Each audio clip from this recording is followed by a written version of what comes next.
Hello there, and welcome to Forgotten Worlds. My name is Thomas, and tonight I'll be your guide as we drift together into a story so old that the ground beneath your feet had only just begun to exist. This is not the tale of familiar forests or ancient seas teeming with life. It is the quiet beginning of habitability itself, the moment when Earth first softened from fire into something gentler, when a world that seemed destined for chaos began, against the odds, to cradle the possibility of life. Imagine a planet newly formed, still trembling with heat, its surface cracked and molten, skies choked with poisonous gases, oceans yet unborn. And then imagine the long slow cooling, the way steam thickened into clouds, the way the first rains hissed against hot stone, pooling into waters that would one day carry the very spark of life. What was it like to stand in such a place, a world both violent and tender, where every storm, every impact, every flicker of lightning carved out the conditions that made life not just possible, but inevitable? Tonight we are not here for answers. We are here for exploration, not to debate, but to wonder, to ask, how does a fiery rock become a home? What does it take for a planet to turn from inhospitable chaos into the rarest of gifts, a habitable world? So settle in, let your thoughts drift slowly, like continents that have yet to be born. Because before we can imagine the first living things, we must first step into the silence of Earth's earliest days. And that brings us to the very beginning, the fiery birth. 4.5 billion years ago, Earth was not the calm blue sphere you see in your mind's eye when you picture our planet from space. It was a place of extremes, a newborn world in the Hadean Eon, named not for any lush beginning, but for Hades, the underworld. The name is fitting. This was not yet a planet that welcomed life.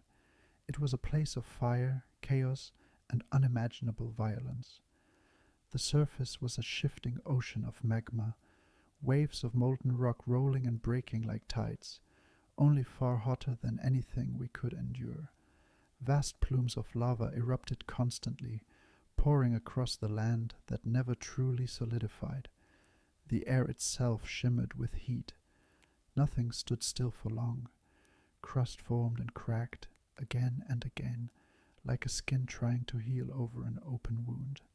Above, the sky was a storm of rock and flame. The young solar system was crowded and restless. Asteroids, comets, and fragments of other forming worlds collided endlessly. Some impacts were small, scattering glowing debris into the sky like sparks from a fire. Others were cataclysmic, slamming into Earth with such force that entire regions of crust were vaporized. Oceans of magma stirred and deepened, and shockwaves rippled across the globe. Each strike melted rock, altered the atmosphere, and reshaped the very bones of the planet. Imagine standing at the edge of one of these molten seas, though, of course, no human eye could have survived it. The air would not have been breathable. It would have burned in your lungs, thick with carbon dioxide, methane, ammonia, and poisonous sulfur gases. The ground beneath your feet would tremble, hot enough to glow, unstable enough to collapse into the lava below. And above you, meteors would streak across a dark sky, their fiery trails never ending. This was not destruction for its own sake. It was construction through chaos. Each collision added mass to Earth, delivering metals, silicates, and volatile materials. Bit by bit, the planet grew heavier, denser, stronger. Deep inside, heavy elements like iron and nickel sank toward the center, forming the metallic core that still anchors Earth's magnetic field today.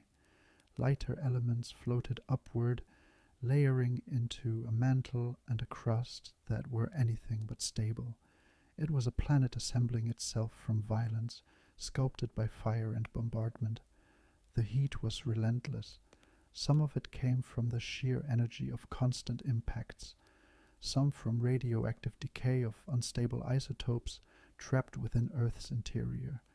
Together they ensured the planet glowed, not with sunlight reflected from a distant star, but with its own inner fury.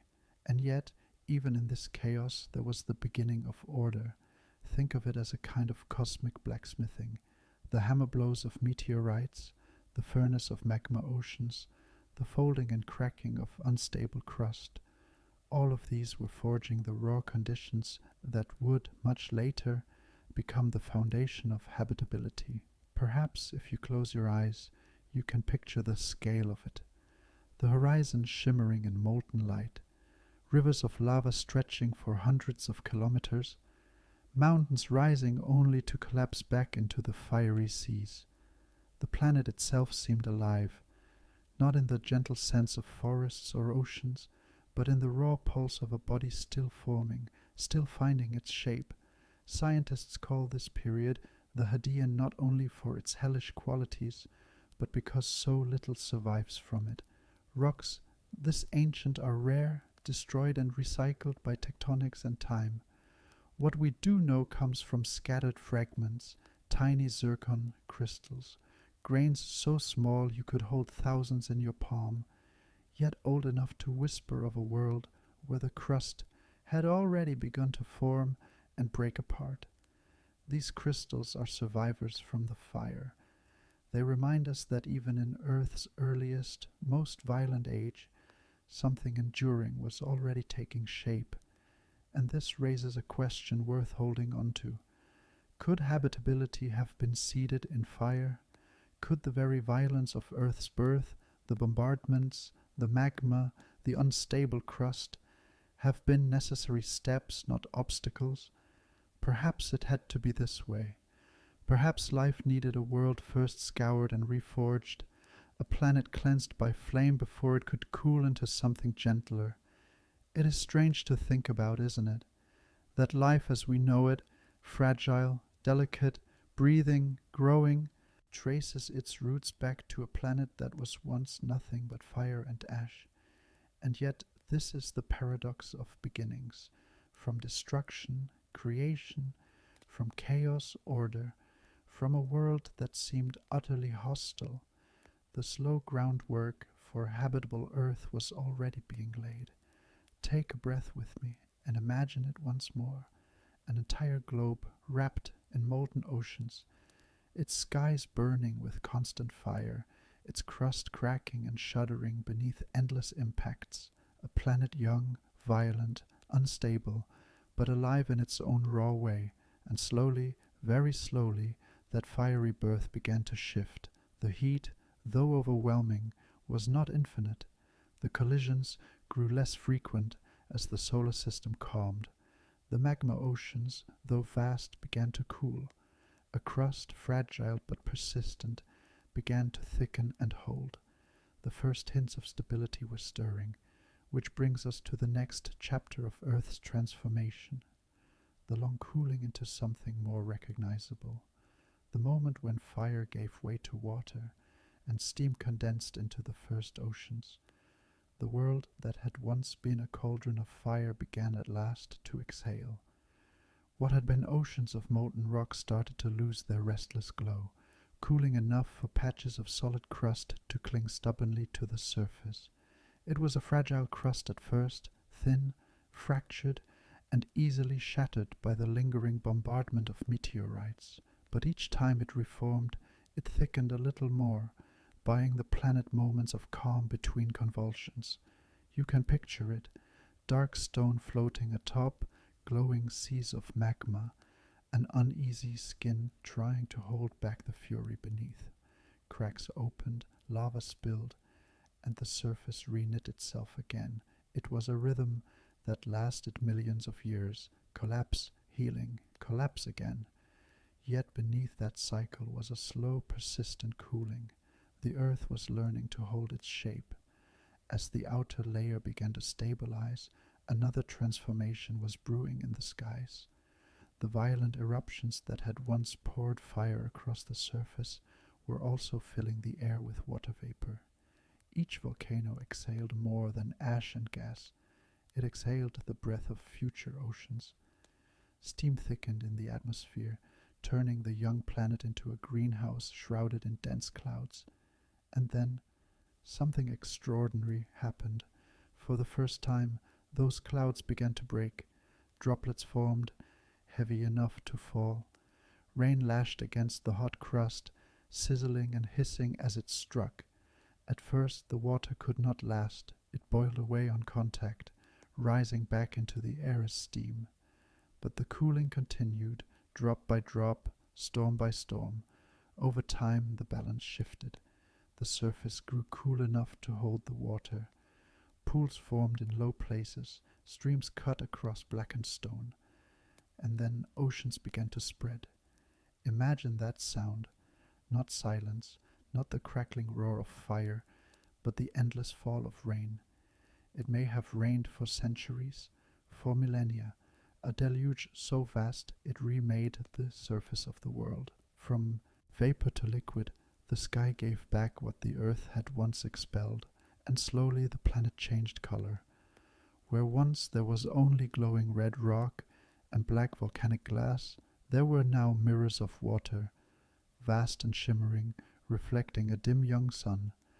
This was more than cooling. This was the beginning of habitability. For the first time, Earth could hold liquid water on its surface, that subtle yet decisive boundary between a barren rock and a living world. Every raindrop that lingered, every pool that deepened, was a step toward the chemistry of life. The crust, though fragile, began to act as a stage for this transformation. Minerals leached into the new waters, changing their composition. Iron, silica, carbon compounds, all dissolved into the oceans, making them not pure but fertile. These were seas not like ours today, not clear and blue, but thick, mineral-rich, perhaps even green or murky red in places. To our eyes they would have looked alien, yet they were perfect for what was coming. Beneath the surface, the planet was still restless. Volcanic activity did not cease, it shifted. Magma found its way through cracks, forming chains of islands that jutted out above the waters. These early land masses were not continents as we know them, but temporary footholds of stone, constantly reshaped by eruptions and erosion. The balance between fire and water had begun, a dynamic that would last for billions of years, and still the rain fell. Clouds moved endlessly across a sky thick with steam and gas, feeding the oceans below. Perhaps you can picture standing on one of those early shores, though no life was yet there to see it. The horizon would have been strange. No green hills, no forests, no creatures, only jagged volcanic rock, steaming seas, and a sky painted in hues of orange and red by the gases in the air. It was not yet a place for breathing, but it was becoming a place for chemistry. Scientists believe these oceans formed astonishingly early, perhaps by 4.4 billion years ago. That means that within a blink of Earth's fiery birth, water was already shaping the surface. Zircon crystals, those ancient survivors of the Hadean, carry chemical signatures hinting that liquid water existed even then. It is almost impossible to grasp. A planet still battered by impacts, still trembling with inner heat, yet already cradling oceans. And so Earth entered a delicate balance. Too hot, and the oceans would have boiled away into steam. Too cold, and they would have frozen solid. But through the dance of volcanic gases, greenhouse effects, and the faint warmth of a younger sun, liquid water endured. This endurance is the true miracle. For habitability is not only about creation, it is about persistence. Maybe you can sense the wonder in this turning point. Fire had not vanished, it still pulsed beneath the crust, still erupted in fountains of lava, but water had joined it, tempering the fury with calm, layering over destruction with renewal.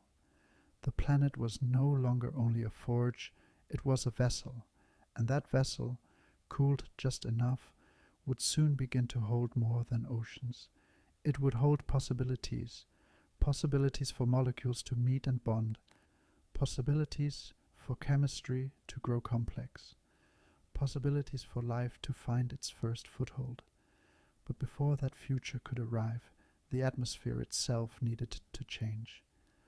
For while the planet had learned to hold water, the skies above were still heavy with toxic gases. To understand how Earth grew from a world of rain and rock into a world of air and oceans, we must look upward to the first atmosphere, a veil unlike anything you could breathe today. Lift your gaze now from the steaming seas to the sky that hung above them, for it was not the familiar dome of blue that you know. Instead, the air itself was heavy, a cloak of gases that would have choked the lungs of any modern creature. This was Earth's first atmosphere, raw, unstable, and utterly alien. When the planet first coalesced, its atmosphere did not come from plants or oceans, or the quiet exhalations of forests. It came from violence. From the very beginning, hydrogen and helium, the lightest, most abundant gases in the universe, swirled around the newborn Earth. But these gases were fleeting companions. Gravity alone was not strong enough to hold them against the onslaught of solar wind, that constant stream of charged particles from the young and unruly sun. So, the first thin veil of atmosphere slipped away, carried off into space, leaving the planet bare once more. But Earth did not remain naked for long. With each eruption, volcanoes exhaled new gases into the air. The collisions of comets and asteroids delivered compounds that boiled into vapor. The second atmosphere, the one that cloaked the world during its cooling years, was far denser, far harsher, and far less forgiving. It was built not of oxygen or nitrogen as we know them, but of methane, ammonia, carbon dioxide, and sulfurous vapors.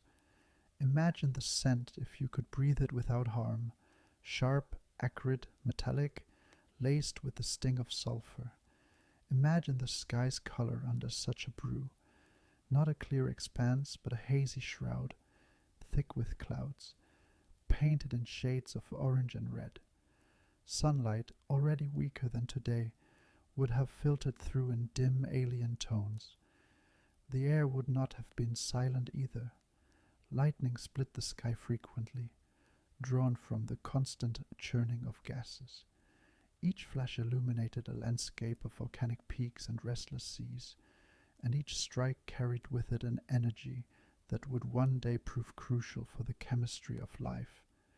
To you and me, this atmosphere would have been poison. There was no oxygen, no ozone, nothing that lungs like ours could use. But to the Earth of that age, this toxic veil was not a curse. It was a protection. It trapped heat, keeping the planet warm beneath the faint light of the young sun. Without it, the oceans might have frozen into lifeless shells of ice. With it, they remained liquid, restless, alive with potential. Perhaps you can sense the paradox here.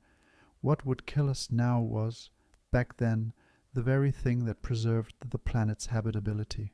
A reminder that life's conditions are not fixed, but fluid.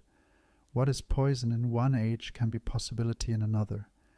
The atmosphere was also thick with water vapor. Every eruption sent plumes of steam skyward, replenishing the clouds. The air was dense, heavy, pressing down like a weight. To walk in it, if walking had been possible, might have felt like moving through a constant mist, each breath an impossible task. And yet, hidden in the suffocating haze were the raw materials that would one day assemble into living chemistry: carbon, hydrogen, nitrogen. Scientists believed that in these skies, sparks of possibility were already flying. Lightning bolts and ultraviolet rays broke apart simple molecules, allowing them to recombine into more complex ones.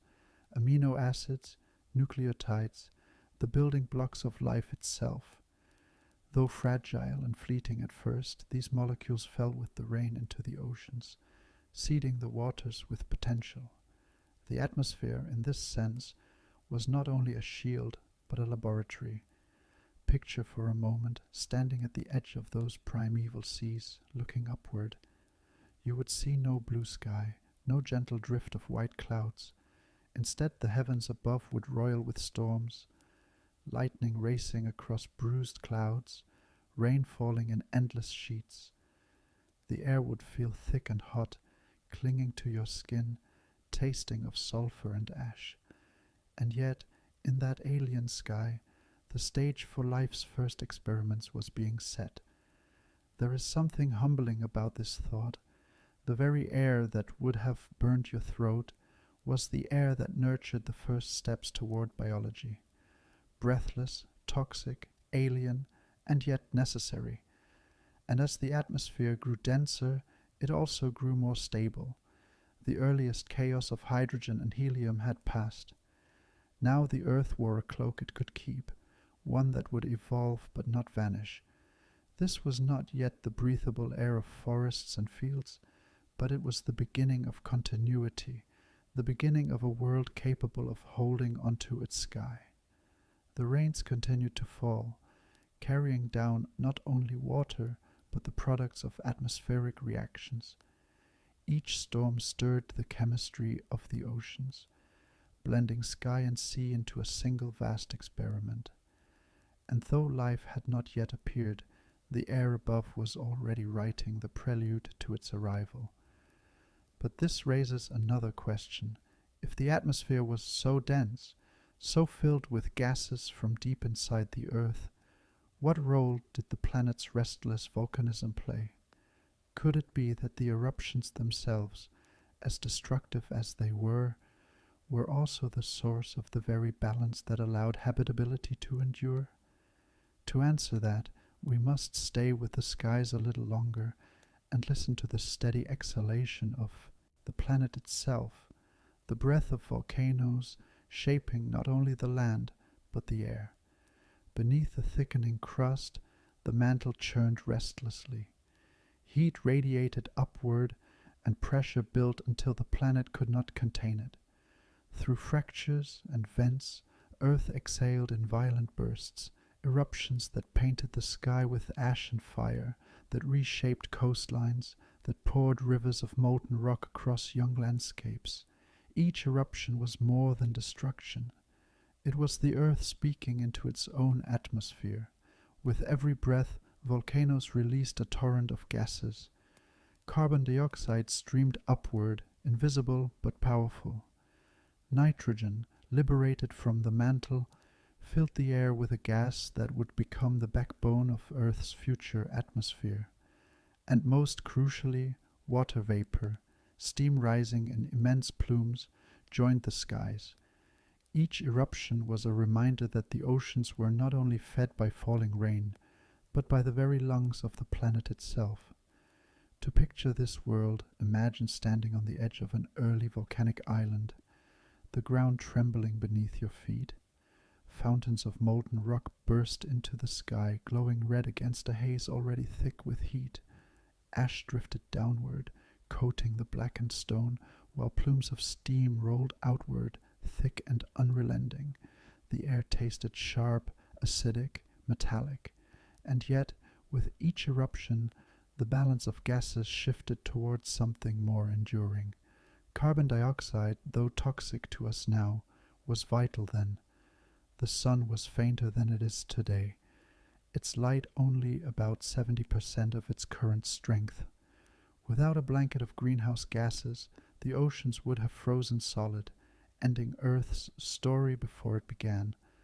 But the volcanic release of carbon dioxide trapped heat, insulating the surface, keeping the waters liquid. Life had not yet stirred, but its stage was being kept warm. Nitrogen, too, played its part. Though inert, it became the great filler of Earth's air, a stabilizing background that prevented the atmosphere from being dominated entirely by reactive gases. In time, it would make up the bulk of what we breathe today. But in that early age, it was simply another layer, a silent partner in the thick veil overhead. And then there was the water vapor, endless steam rising from vents and fissures, feeding the clouds, ensuring that the rains never ceased. It was a cycle of return. Volcanoes exhaled vapor, the skies condensed it into rain, and the waters fell back upon the crust, filling basins, feeding seas. Slowly the oceans deepened. Slowly Earth began to look less like a molten ember and more like the shadow of a world we might recognize. The rhythm of volcanism and rainfall was relentless, stretching across millions of years. Each eruption was a punctuation mark in the story of Earth's transformation, reinforcing the greenhouse effect that kept the planet from freezing beneath a weaker sun. It is strange to realize that what we now fear, excess carbon dioxide in the atmosphere, was once Earth's salvation. Too little, and habitability would never have taken root.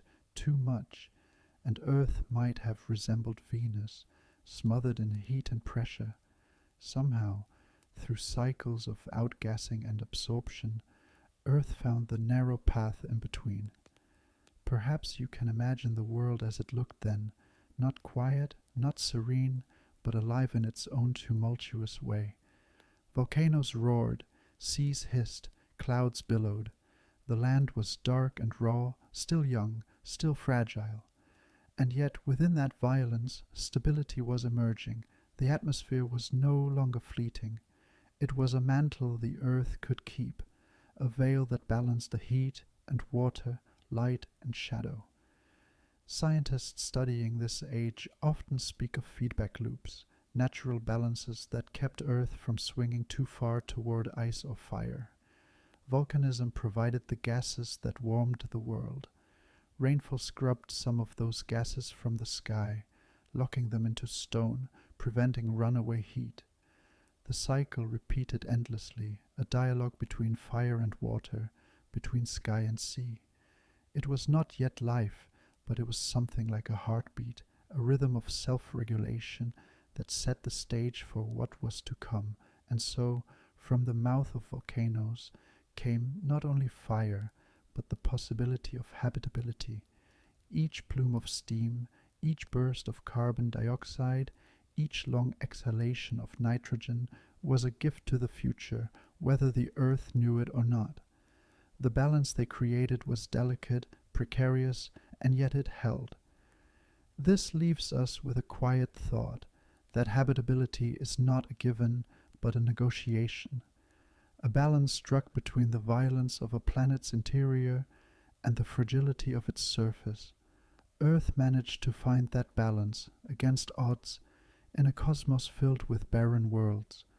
And as the air thickened, as the oceans spread, and as the heat remained steady enough for water to stay liquid, something remarkable became possible. The planet was ready not only to endure, but to be seeded.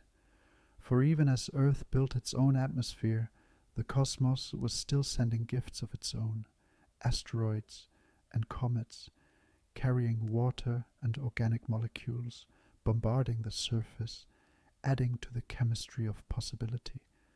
For all the progress Earth had made in cooling and gathering its seas, the surface of the young planet was far from safe. The calm was punctuated by fire from above. Between about 4.1 and 3.8 billion years ago, the inner solar system entered a period scientists call the Late Heavy Bombardment, a storm of celestial debris unlike anything we can imagine today. Night after night, if there had been eyes to see, the skies would have been alive with falling stars, though these were no harmless streaks of light. They were worlds in miniature, asteroids, comets, fragments of broken planets, all on unstable orbits that hurled them toward Earth at breathtaking speeds. Each impact was catastrophic, releasing energy greater than the largest nuclear weapons ever devised.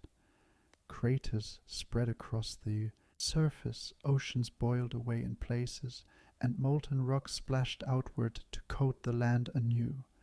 Imagine the sound of it, the ground quaking, the air rippling with shock waves, the seas rising in sudden tsunamis. The atmosphere itself would have glowed with incandescent debris. Nights were never truly dark, lit instead by fire raining from the heavens. For hundreds of millions of years, the earth was pelted again and again, its surface scarred and reshaped in a relentless cycle of destruction.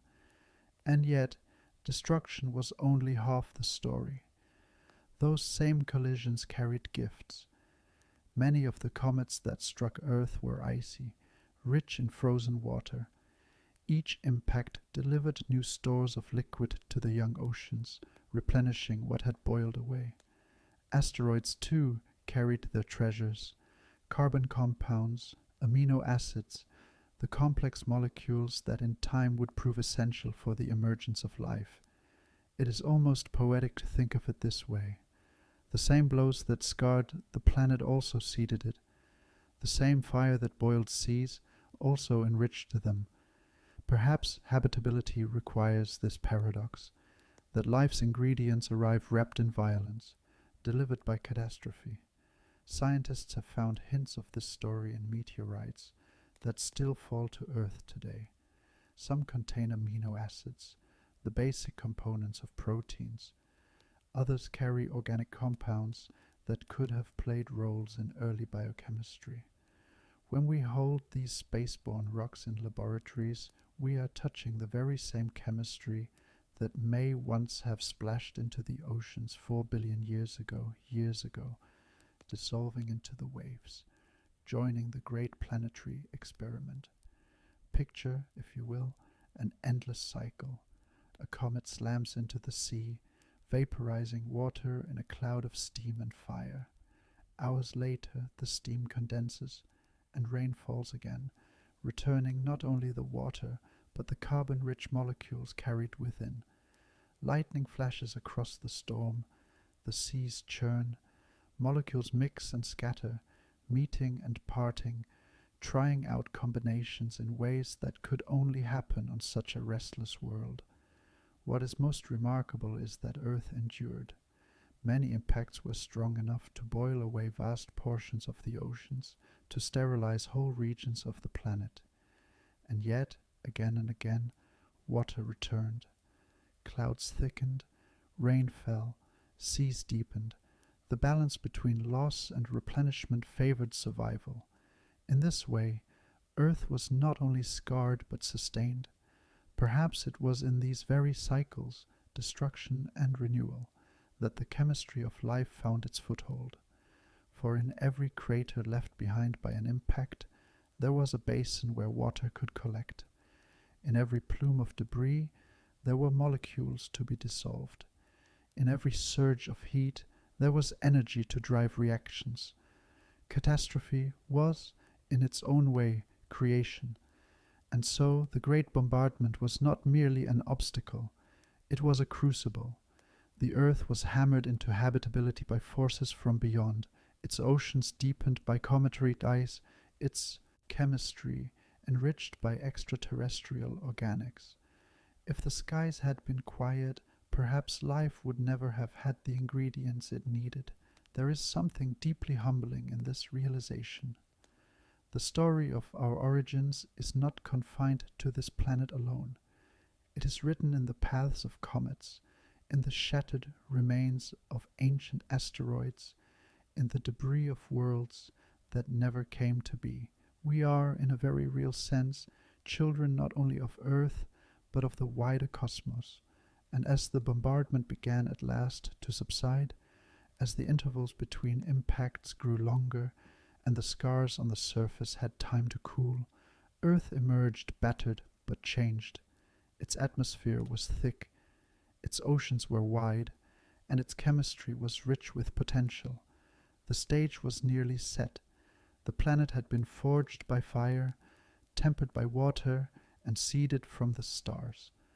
What came next was not merely bombardment, but the lingering echo of those gifts, the slow unfolding of possibility written into every molecule delivered from space.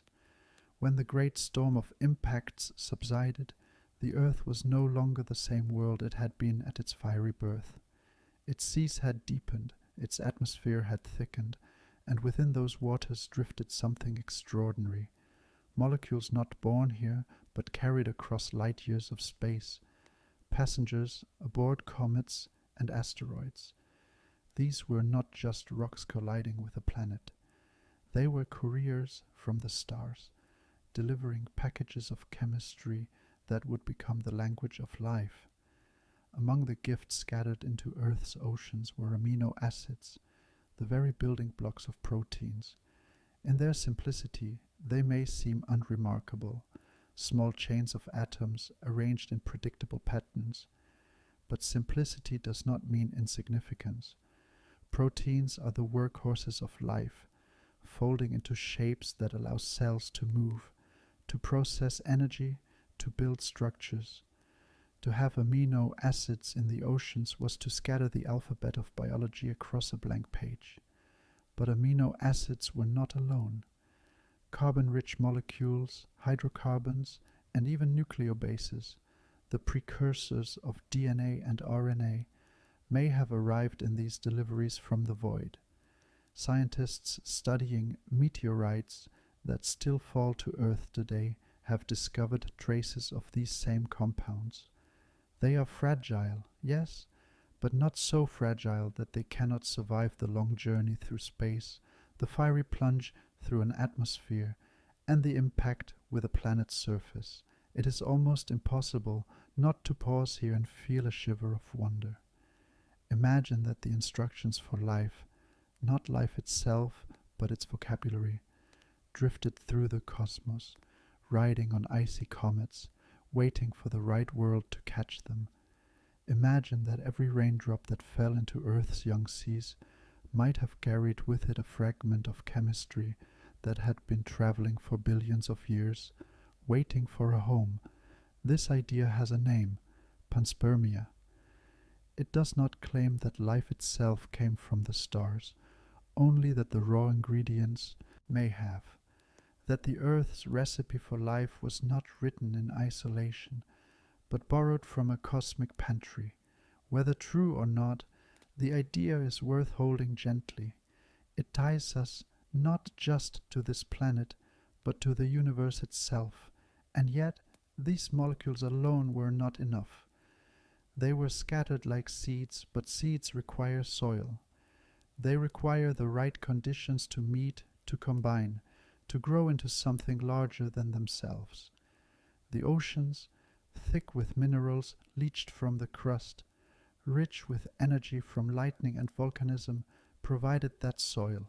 Here, amino acids could collide, bond, and form chains. Here, nucleobases could assemble into primitive strands. The seas were not only mirrors of the sky, they were laboratories, vast and restless, stirring endlessly with potential. Speculation lingers like a shadow here. Did comets deliver just the raw materials, or did they also carry something more? Could complex molecules, perhaps even self-replicating systems, have been born in the icy hearts of distant worlds, carried intact to Earth? If so, then life on this planet might not only be earthly, but cosmic, a continuation of processes that began long before our sun was born.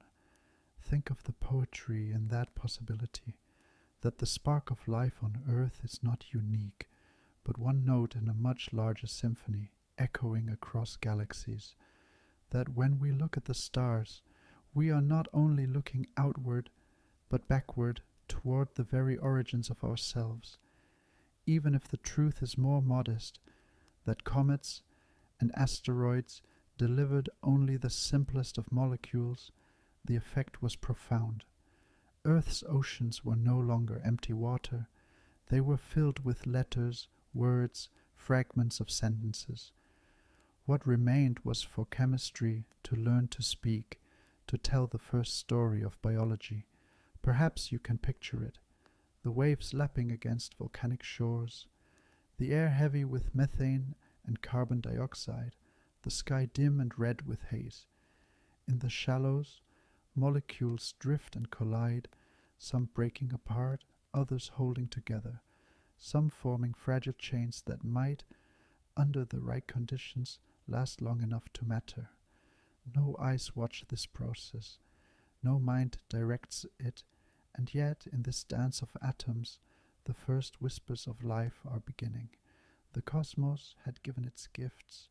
Earth had caught them, absorbed them, dissolved them into its seas. What happened next would not be written in fire or impacts, but in patience, the slow unfolding of complexity, the long path from molecules to cells. But before life could rise, the oceans themselves had to stabilize, to expand, to become the cradle that could hold these experiments safely. And so our journey turns again, from the skies above and the comets that crossed them, down into the waters that now covered much of the earth. For it was here in these first oceans that possibility deepened into something enduring. The seas of earth were not born in a single instant. They arrived slowly in layers of rain, in torrents of vapor from volcanic mouths, in ice carried from distant comets.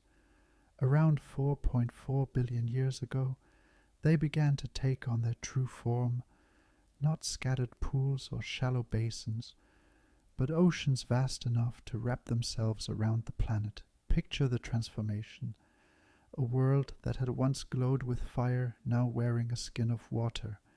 Where lava once flowed in endless rivers, waves now rolled, endless and restless, the crust, still young and unstable, cracked beneath their weight, forming deep basins that filled and refilled. In time, these became seas so wide that no horizon could contain them, reflecting a sky stained red and orange by methane and carbon dioxide. These were not oceans as we know them. They were heavy with dissolved minerals, clouded with iron that tinted them a rusty hue in places. They were warmer too, heated not only by the young sun above, but by the restless volcanism below. Hydrothermal vents poured heat and chemicals into the depths, stirring the waters with energy. It was a world of extremes, and yet, within those extremes lay stability, a consistency that allowed water to remain liquid across vast stretches of time. Imagine standing on a jagged volcanic shore. Before you stretches an ocean, dark and endless, waves breaking against rock still steaming from eruption. The air is thick, humid with vapor, heavy with the taste of sulfur. Above, lightning dances through clouds, illuminating the surface in brief flashes of silver light. It is alien, almost unrecognizable, and yet there is something familiar in the rhythm of waves against stone, in the persistence of water flowing and returning. Scientists believe that these oceans covered much of Earth's surface. Land, if it existed at all, was scarce, small volcanic islands rising briefly before erosion or subsidence returned them to the sea. From space, the Earth might have looked like a true water world, a sphere cloaked almost entirely in ocean, its scattered land masses lost in the immensity of blue-gray waters. The significance of these oceans cannot be overstated, for liquid water is more than a feature of habitability. It is the medium of chemistry, the solvent in which molecules move, meet, and combine. In the absence of water, reactions remain isolated, limited, unable to spread. But in the ocean, molecules are carried far and wide, tested against each other, broken apart and reformed endlessly. The seas are not passive, they are engines of change, and so the earth that once boiled with fire now churned with water. The oceans were not calm, they were restless, storm-tossed, thick with minerals, stirred by heat from below and lightning from above. But they were stable in one crucial sense. They endured. Unlike the fleeting pools of molten rock, Unlike the evaporated seas of earlier ages, these waters remained. They did not vanish when struck by comets or stirred by volcanoes. They fell as rain again and again, replenished and renewed. Perhaps you can picture the paradox.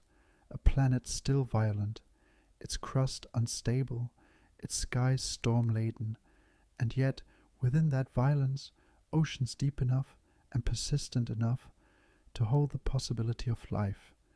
A planet where destruction and creation were no longer opposites, but partners. From this moment forward, Earth was no longer merely a planet of rock and gas. It was a planet of water. And that simple change, from dryness to wetness, from fire to sea, was the pivot upon which all of life would turn. For the oceans were not only vast, they were patient.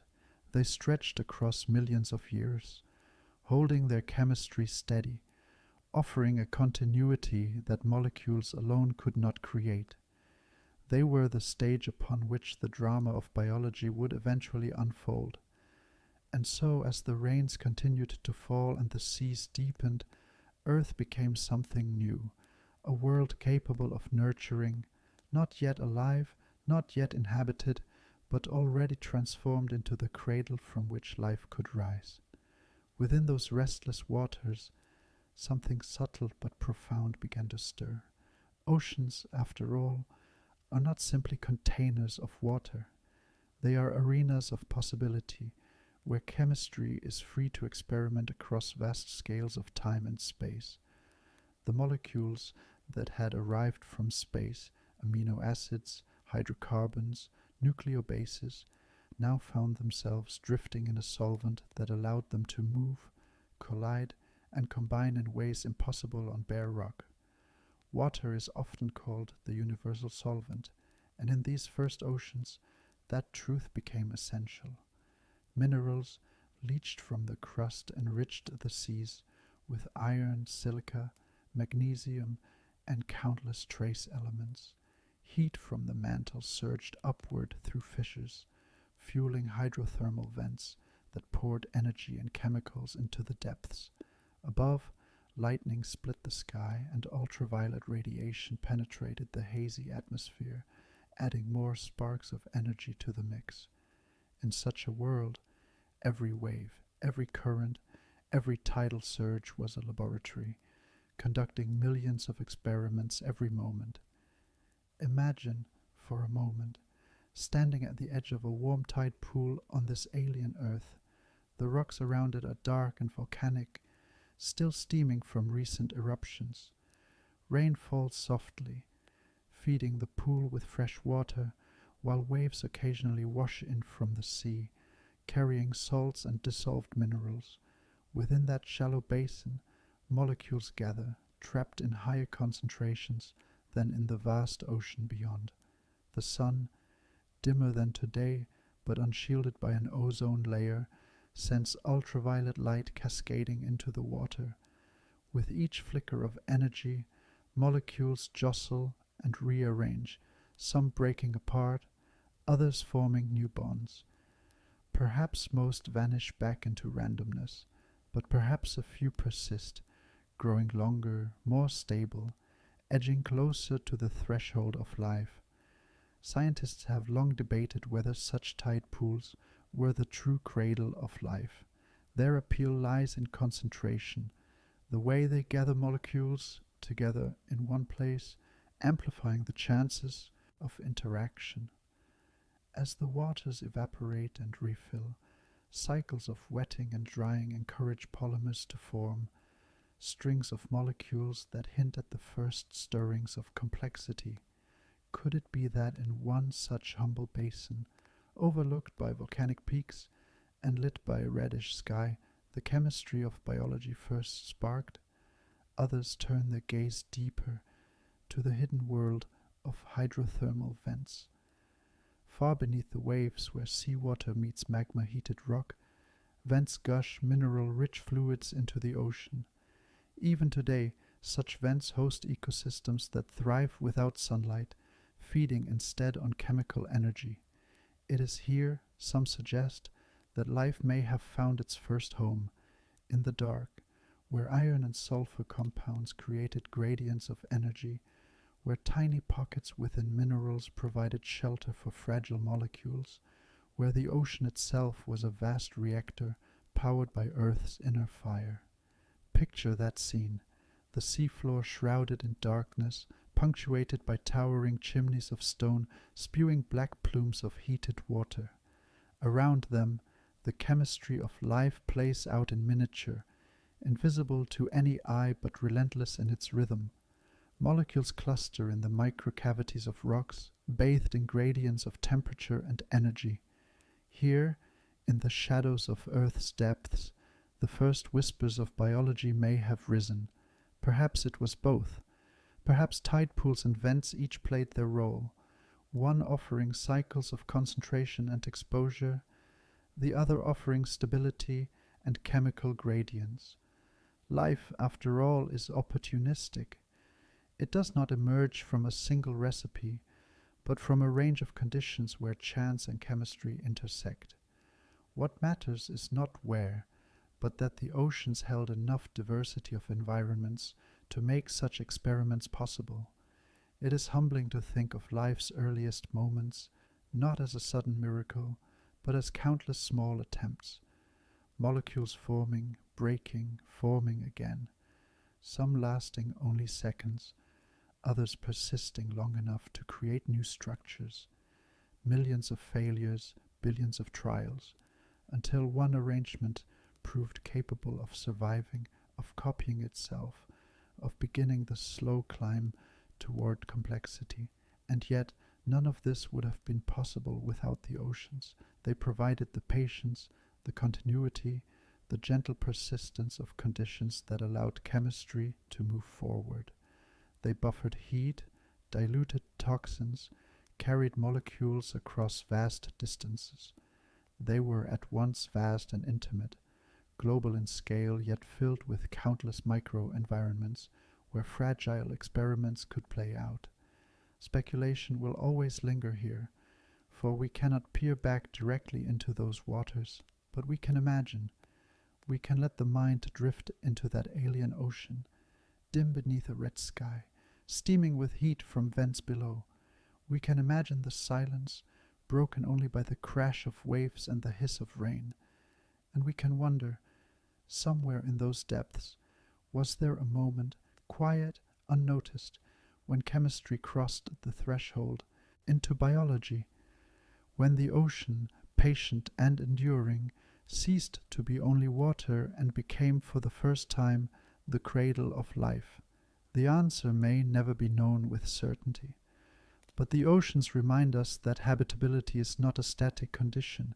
It is a process, one that unfolds slowly, patiently, across millions of years. And in those years, Earth's seas carried within them not just the memory of fire and rain, but the promise of something entirely new. Above those primeval oceans, the sun shone, but not as it does today. 4 billion years ago, our star was younger, dimmer, and weaker. Astronomers estimate it radiated only about 70% of the energy it provides now. By every simple calculation, Earth should have been locked in ice, its seas frozen, its surface barren. And yet it was not. Instead, liquid water endured, storms rolled across restless oceans, and the chemistry of life gathered momentum. This mystery is known as the paradox of the faint young sun. Imagine standing on the rocky shore of that early Earth. The sunlight feels softer, the warmth gentler, as if filtered through a veil. Shadows fall longer, and the day never quite blazes with the intensity you know. Yet the air is heavy, dense with gases, trapping what light and heat the sun does provide. The world is dim, but it is not cold. It is held in balance, warmed not only from above but from within, and from the greenhouse blanket that wrapped the planet. Volcanoes played a vital role in this paradox. Their constant exhalations filled the skies with carbon dioxide, methane, and water vapor. These gases acted as a thermal shield, catching infrared radiation that would otherwise have escaped into space. In doing so, they transformed a pale sun into a furnace sufficient to keep the oceans liquid. Without this greenhouse effect, the seas might have frozen solid, halting the fragile steps toward habitability before they began. Perhaps you can sense the irony. The very gases we now fear for warming our climate were once the saviors of life's possibility. Too much of them today tips the balance toward danger. Too little, back then, would have left Earth an icy tomb. It is a reminder that habitability is not a fixed equation, but a shifting relationship, always dependent on balance. The faint young sun also brought another challenge. Its weaker light meant less energy reached the surface to drive chemical reactions, but the planet compensated. Lightning storms were frequent, their bolts splitting the sky with energy far greater than a weaker sunbeam could provide. Ultraviolet radiation, unfiltered by an ozone layer, poured freely through the atmosphere, another source of energy for the restless chemistry below. And deep in the oceans, hydrothermal vents released constant heat, steady and abundant. If the sun faltered, Earth itself stepped in, offering its own ways to keep the experiment alive. This interplay of weakness and strength created a paradoxical world. Days were dim, yet the climate was warm. Sunlight was faint, yet energy surged from storms, from radiation, from the churning planet itself. Life's ingredients were not waiting for perfection, they were adapting to possibility. Speculation lingers here, as it often does when we peer into deep time. Could it be that Earth was tuned, however precariously, to just the right conditions, that the balance of gases, the timing of volcanic outbursts, and the angle of sunlight together created a fragile harmony? Or was it chance, one world among countless others, that happened to stumble into the narrow window where oceans remained liquid beneath a faint star? What is certain is that Earth's habitability was never guaranteed. The planet could have tipped into deep freeze, the sun could have remained too weak. But through its thick greenhouse atmosphere, Earth held on. The seas did not vanish beneath ice. The cradle of life remained open. And so beneath a sun both faint and fierce, faint in its light, fierce in its potential, the Earth endured. A dimmer star was not the end, but the beginning, shaping a world where habitability was forged not from abundance, but from balance. The young Earth was alive not only with water and storms, but with power, raw, unrefined, untamed power. Oceans stretched across the surface, their patience measured in millions of years, but they were not calm lakes reflecting gentle skies. They were crucibles, charged from above, from below, and from within. If the oceans were the vessel of possibility, energy was the stirring hand, constantly reshaping, breaking, and rebuilding the molecules that drifted within. The first and most relentless source of this energy came from the sun. Our star, though fainter than it is today, bathed Earth in light that was both weaker in warmth and stronger in danger. Without an ozone layer to filter it, ultraviolet radiation streamed unimpeded through the skies, its rays striking the oceans and the volcanic rocks that bordered them. Today, UV light is something we guard against. It burns skin, mutates DNA, and can kill fragile organisms, but in those earliest ages, there were no organisms to kill. There was only chemistry, and for chemistry, ultraviolet light was a gift. Each photon of ultraviolet light carried enough energy to break molecular bonds, tearing simple compounds into reactive fragments. Water vapor, methane, ammonia, hydrogen sulfide, all were split apart, their components freed to recombine into new and more complex forms. Imagine it, waves of invisible energy raining down on the seas, shattering molecules like glass, only for the fragments to fall together in fresh patterns. Each flash of radiation was a shuffle, like a cosmic hand rearranging letters into new words. Most combinations dissolved back into simplicity, but every so often one lingered, a molecule slightly more complex, slightly more stable, a step closer to the chemistry of life. And above the oceans, storms raged. The atmosphere of the early Earth was not a serene blue dome, but a swirling, restless blanket of gases, heavy with methane, carbon dioxide, and water vapor. This density, combined with constant heating and cooling, made lightning an almost constant presence. Bolts tore through the skies in blinding arcs, striking oceans and land alike, each one a spark of immense power. Where they struck the seas, water boiled and vaporized in flashes, leaving behind a residue of newly forged molecules. It is no accident that when scientists in the 20th century sought to simulate the conditions of early Earth, they chose lightning as their tool. In the famous Miller-Urey experiment, they placed water, methane, ammonia, and hydrogen into a sealed chamber and passed sparks of electricity through it. Within days, amino acids, the very building blocks of proteins, appeared.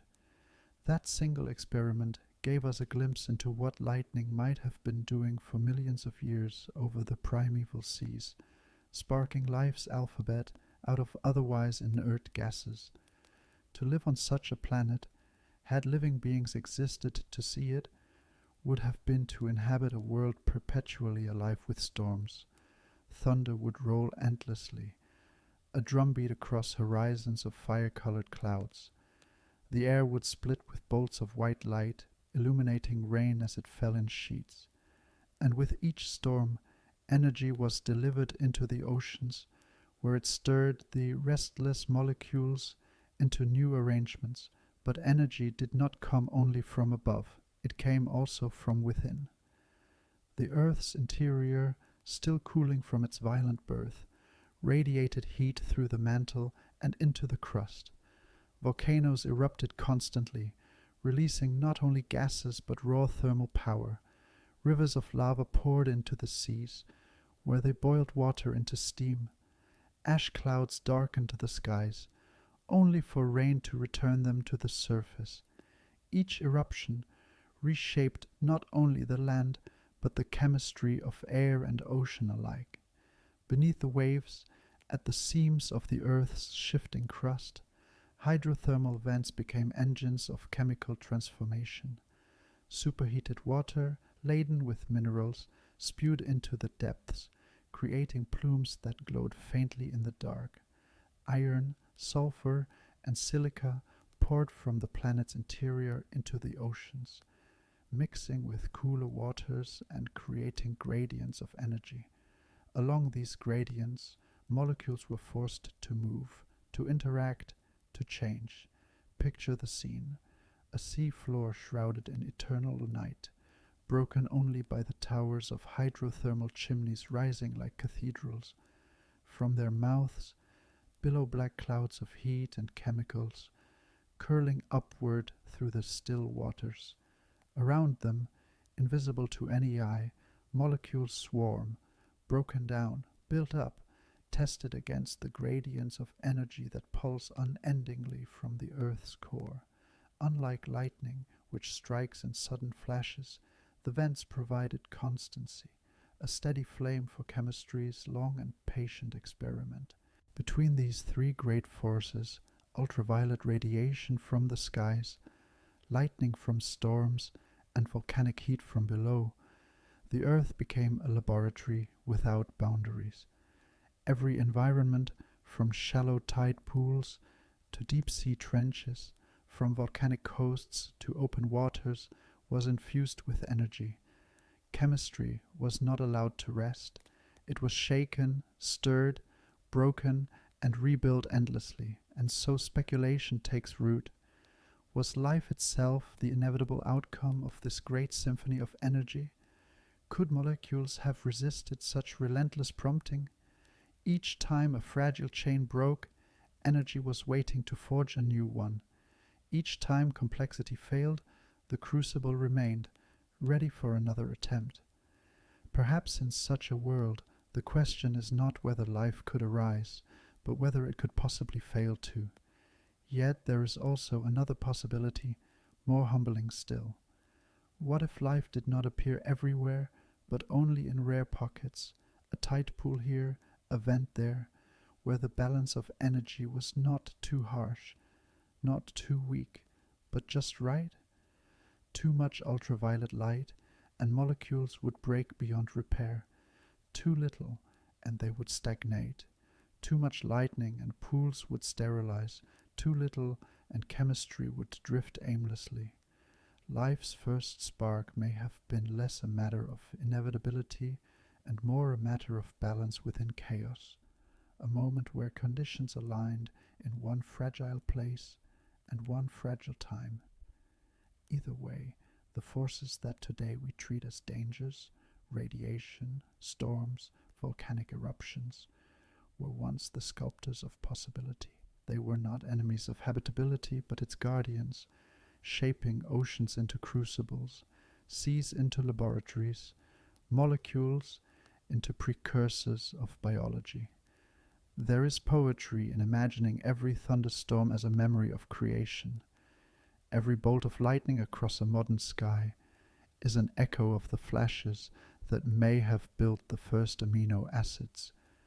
Every volcanic eruption, pouring gases and ash into the air, is a reminder of the breath that first filled Earth's atmosphere with greenhouse warmth.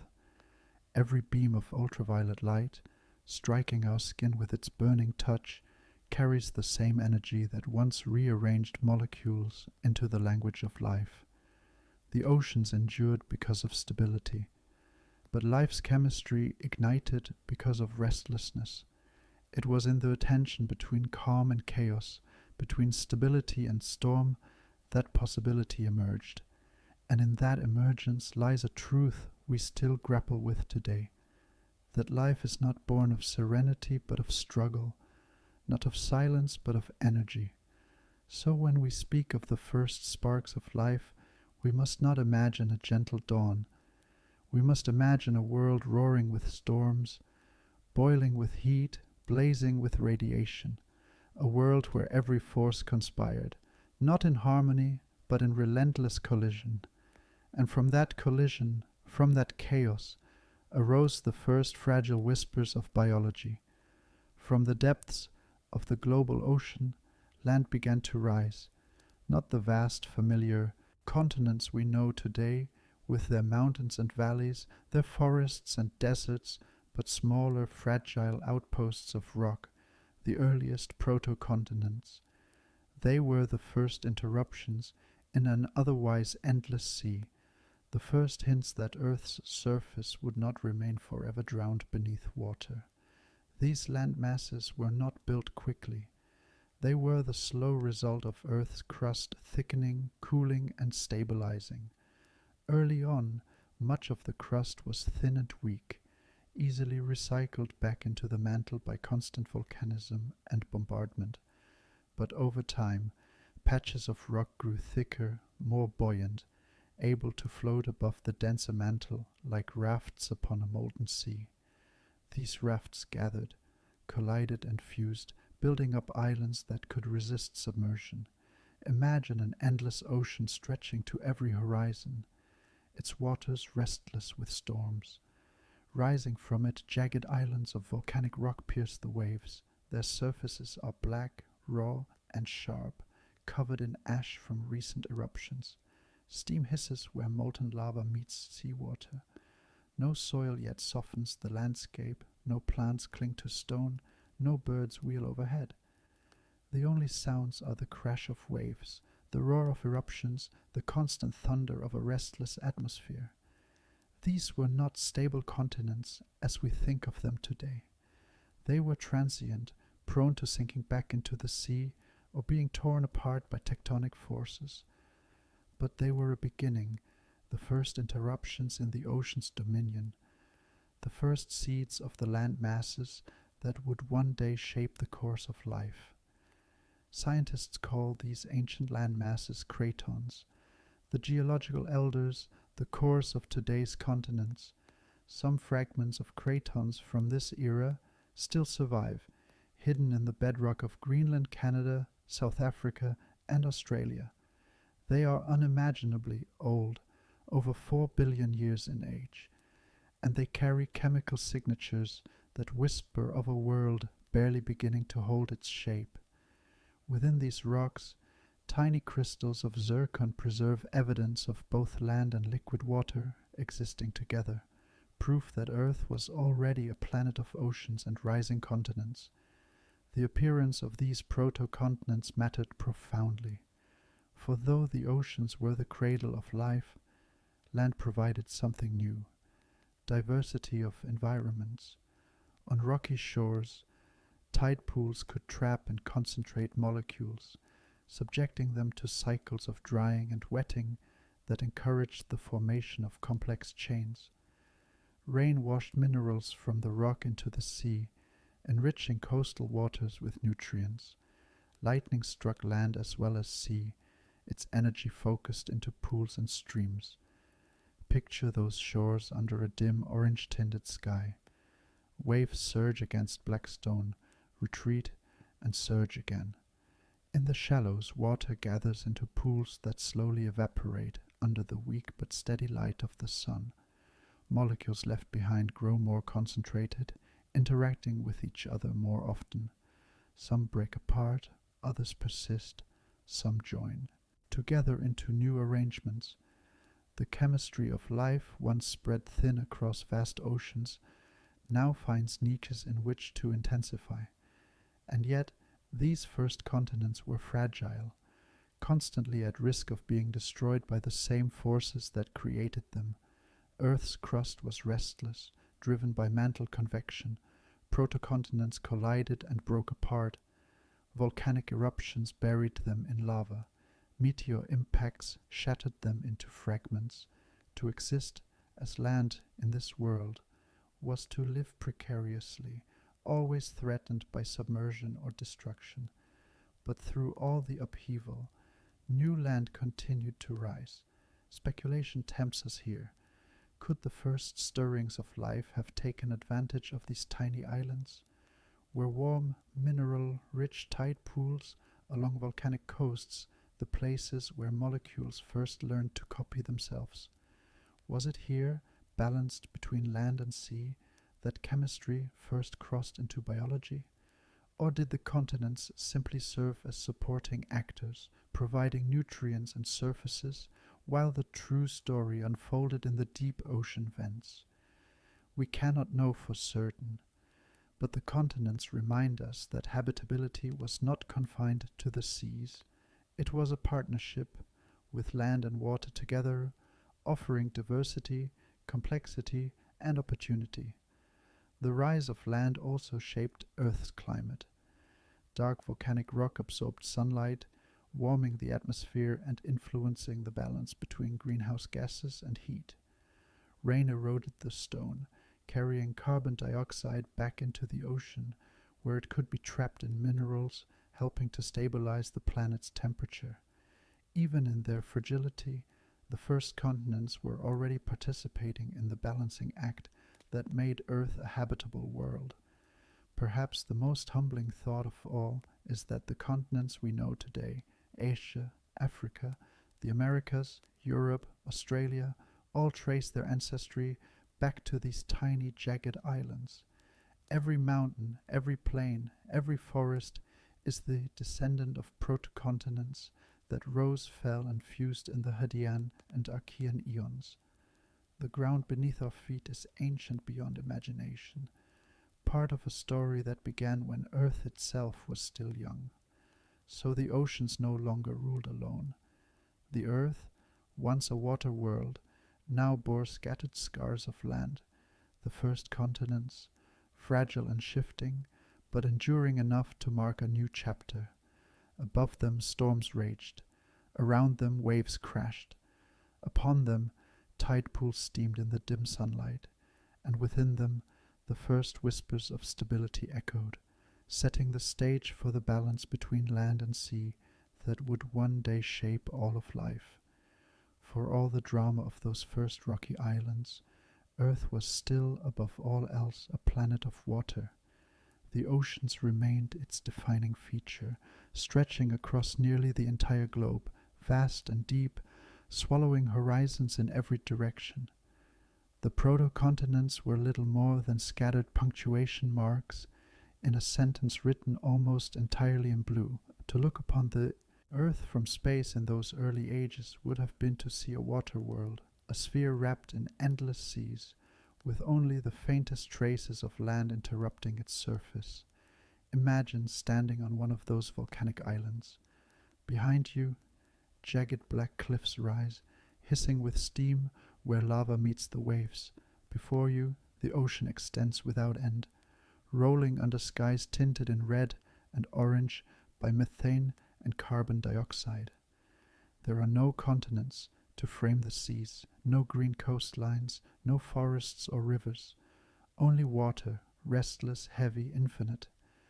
The land beneath your feet feels fragile, temporary, as though it might vanish at any moment back into the deep. The true master of the planet is the ocean, and everything that touches it must bend to its will. The scale of these oceans is almost impossible to comprehend. They did not simply lap gently at the edges of islands. They pressed against them, eroding them, swallowing them, recycling them back into the mantle when tectonic forces dragged them beneath the waves. On a young Earth, land was a guest, but water was the host. Every tide, every storm, every cycle of rain and evaporation reaffirmed that the oceans were the stage upon which the planet's story would unfold. And yet, to call Earth merely a water world risks missing the deeper truth. For these oceans were not uniform. They were alive with contrasts, shaped by heat and depth, by minerals and currents. In the shallows, sunlight filtered through, stirring reactions in tide pools and coastal waters. In the depths, hydrothermal vents spewed minerals and energy into the darkness, creating islands of heat in a world without light. Surface storms churned the waters, mixing gases from the atmosphere into the sea. Everywhere, gradients of temperature, chemistry, and energy created opportunities for molecules to combine, break apart, and recombine in endless cycles. Speculation rises naturally here. If Earth was indeed a water world, then perhaps it was this very dominance of oceans that made life inevitable. Land was scarce, but the seas provided both space and time. They buffered against extremes of temperature. They distributed nutrients across the globe. They gave fragile molecules protection from the harsh ultraviolet radiation that bombarded the surface. Perhaps the oceans were not just the cradle of life, but its shield. Still, one cannot help but wonder, what if Earth had remained entirely ocean, with no land at all? Could life have risen without tide pools, to concentrate molecules, without rain-washing minerals from stone into the sea? Or would the deep-sea vents alone have been enough, their mineral-rich plumes providing both energy and shelter for the first cells? The question lingers unanswered, but it reminds us that habitability is a story of balance. Even a water world requires moments of contrast, places where chemistry is not diluted but concentrated, not uniform but diverse. What is clear is that Earth, at this stage, was a planet unlike any we know today. The continents were not yet the giants of modern geography, anchoring climates and ecosystems. They were fleeting shadows on a globe still ruled by water. The seas dictated the pace of habitability, not the land.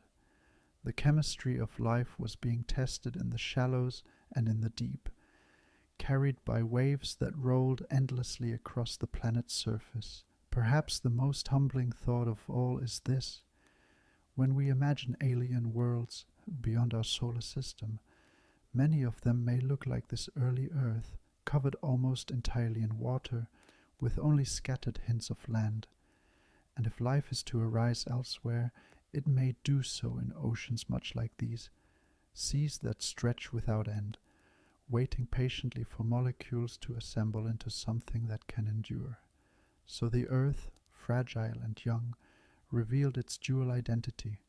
On the one hand, it was a water world, vast and oceanic, dominated by seas that covered nearly everything. On the other, it was a planet beginning to learn the language of land, with protocontinents rising, falling, and rising again. This balance between endless seas and scattered islands was not only geological, it was biological. For in that tension, in that meeting of water and stone, the chemistry of life was nurtured, tested, and made possible. By the time Earth reached its early stability, the relentless violence of its youth had eased. The bombardments were less frequent. The crust had thickened.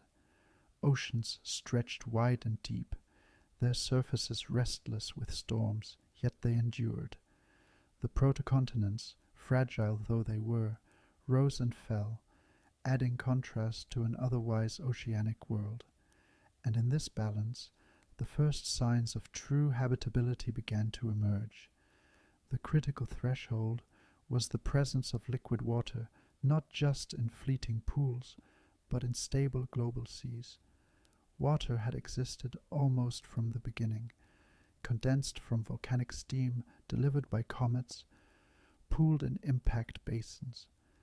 But now for the first time it remained. It cycled through evaporation, rainfall, and runoff without vanishing entirely, proof that the Earth's temperature had entered a narrow and extraordinary window. Too hot, and the oceans would have boiled away into vapor, as they did on Venus. Too cold, and the seas would have frozen solid, like those that lie buried beneath Mars's dust. But Earth's climate, fragile and dynamic, settled into the range where water could flow, lap against shorelines, and dive into trenches. The stability of liquid water was not a trivial milestone. It marked the planet's passage from chaos to potential. With water came continuity, a medium for chemistry to persist and evolve. Reactions could now unfold not only in bursts, sparked by lightning or impacts, but in steady cycles that stretched across seasons, centuries, even millennia. For molecules, this meant time, and time is the most important ingredient of all. The climate, though far from gentle, grew milder compared to the hellish Hadean. Greenhouse gases still blanketed the world, but they no longer created runaway heat. Instead, they maintained a balance, enough warmth to counteract the faint young sun, enough regulation to keep the seas liquid. Clouds and rainfall tempered extremes, redistributing heat across the globe. Weather was wild but not destructive beyond repair. Earth was not calm, but it was livable. Imagine standing at the edge of this young habitable planet. The horizon is still alien, skies tinted with orange haze, land raw and blackened, oceans darker and richer than anything we know. But listen closely. The silence of lifeless stone is gone. In its place is rhythm, the crash of waves, the patter of endless rain, the rumble of thunder rolling across seas. It is not yet the sound of life, but it is the sound of habitability, the prelude to something new. Chemistry, meanwhile, was everywhere. In tide pools, evaporation concentrated molecules, forcing them into proximity, increasing the chances of complex reactions. Along volcanic shores, heat created cycles of boiling and cooling, breaking bonds and reforming them in endless variations. In the deep ocean, hydrothermal vents poured energy and minerals into the water, creating pockets of chemistry sheltered from the harshest radiation. The planet had become a grand laboratory. Its conditions varied enough to allow countless experiments to unfold simultaneously. Speculation tempts us to see this as inevitability. With water stable, with climates mild enough to persist, with energy abundant and chemistry rich, could life have failed to emerge? Or was habitability still only possibility, a stage set but waiting for the right spark? This is the tension of the early Earth, a world perfectly balanced between fragility and promise, its environment ripe for biology, but not yet alive. The evidence we hold today suggests that life began astonishingly quickly after these conditions were established. Microfossils and isotopic traces hint at biological activity as early as 3.8 billion years ago, scarcely 200 million years after the Great Bombardment ended. In geological terms, that is nearly instantaneous. Life did not wait long once habitability was achieved. It rose as though the Earth had been prepared for it all along, and yet the question lingers. Was this speed evidence of inevitability or of luck? Did the chemistry of habitability guarantee biology, or did Earth simply win a cosmic lottery that most planets lose? Perhaps the truth lies in both. Perhaps habitability is rare, but when it appears, it is powerful, a set of conditions that compels life into existence as surely as rain falls from clouds. So we return to the image of Earth at this moment in deep time, a planet no longer boiling, no longer bombarded into chaos, no longer drowning in instability, a planet with oceans that did not vanish, climates that did not collapse, chemistry that did not stagnate, a planet where the first signs of habitability were not fragile flickers, but enduring flames. Earth had at last become ready not only to hold water, not only to balance climates, but to welcome the possibility of life. The conditions were set, the ingredients gathered, the experiments already unfolding. All that remained was for molecules to take one final step, to learn not just to form, but to persist, to copy, to evolve. And in that step, the planet would cross the line from habitability into habitation. By around 4 billion years ago, the stage was set. The Earth, once a crucible of fire and bombardment, had cooled into a world capable of sustaining liquid water, stable climates, and continuous cycles of chemistry. In that balance of elements and energies, something profound occurred, not in an instant, not in a single cataclysmic event, but in a progression so swift by geological standards that it reshapes how we think of life's emergence. The evidence is subtle, often hidden in crystals smaller than a grain of sand, or in chemical ratios locked within ancient rocks. Yet these clues tell us that by 4 billion years ago, habitability was not just potential, it was realized. Carbon isotopes in zircons from this time carry the faintest whispers of biological fractionation, signatures that suggest carbon was already being cycled by living processes. In western Greenland, ancient sediments hint at life as early as 3.8 billion years ago. Stromatolite-like structures, layered formations built by microbial mats, appear in rocks dating to about 3.5 billion years ago. Taken together, the story they tell is astonishing. Once Earth was habitable, life wasted no time. In the language of deep time, 200 million years, the span between the end of the late heavy bombardment and the earliest evidence of life, is barely the blink of an eye. To us, it is unimaginably long. To the Earth, it is an opening note, a pause between breaths, and in that pause, the transformation from chemistry to biology unfolded. Imagine the pace of this transition. For hundreds of millions of years, the planet had been battered, boiled, and broken. Oceans had formed and evaporated, only to return. Atmospheres had thickened, thinned, and thickened again. Yet as soon as stability endured, as soon as oceans could remain liquid and climates could balance, life emerged. It is as though the earth had been waiting for the smallest window of opportunity, and once it appeared, biology rushed in. Speculation rises like mist over the seas. Was this speed evidence that life is inevitable wherever habitability exists? That once the conditions align, liquid water, energy, chemistry, and time, life follows as naturally as rivers carve valleys? Or was Earth exceptional, its balance so rare that the spark of biology here represents not inevitability, but luck? This is the question that haunts exoplanet science today. If life arose almost immediately on Earth, does that mean the universe is full of living worlds? Or was our planet a cosmic outlier, a rare alignment of chance and circumstance? To grasp the weight of this possibility, picture early Earth as a clock. Midnight marks its fiery birth, the great collisions that formed the moon and melted the crust into oceans of magma. By 1 in the morning, oceans spread across the globe. Storms rolled through thick atmospheres, and the greenhouse effect held back the faint young sun. By 2, the bombardment slowed, and the first protocontinents rose above the waves.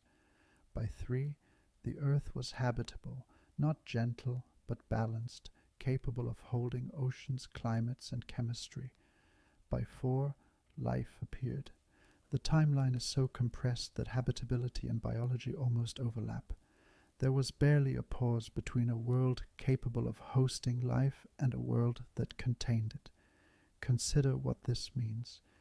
If habitability and biology are so closely linked, then perhaps the leap from chemistry to life is not the insurmountable mystery we imagine. Perhaps it is written into the laws of nature, a consequence of molecules, exploring every possible arrangement until one proves capable of persistence.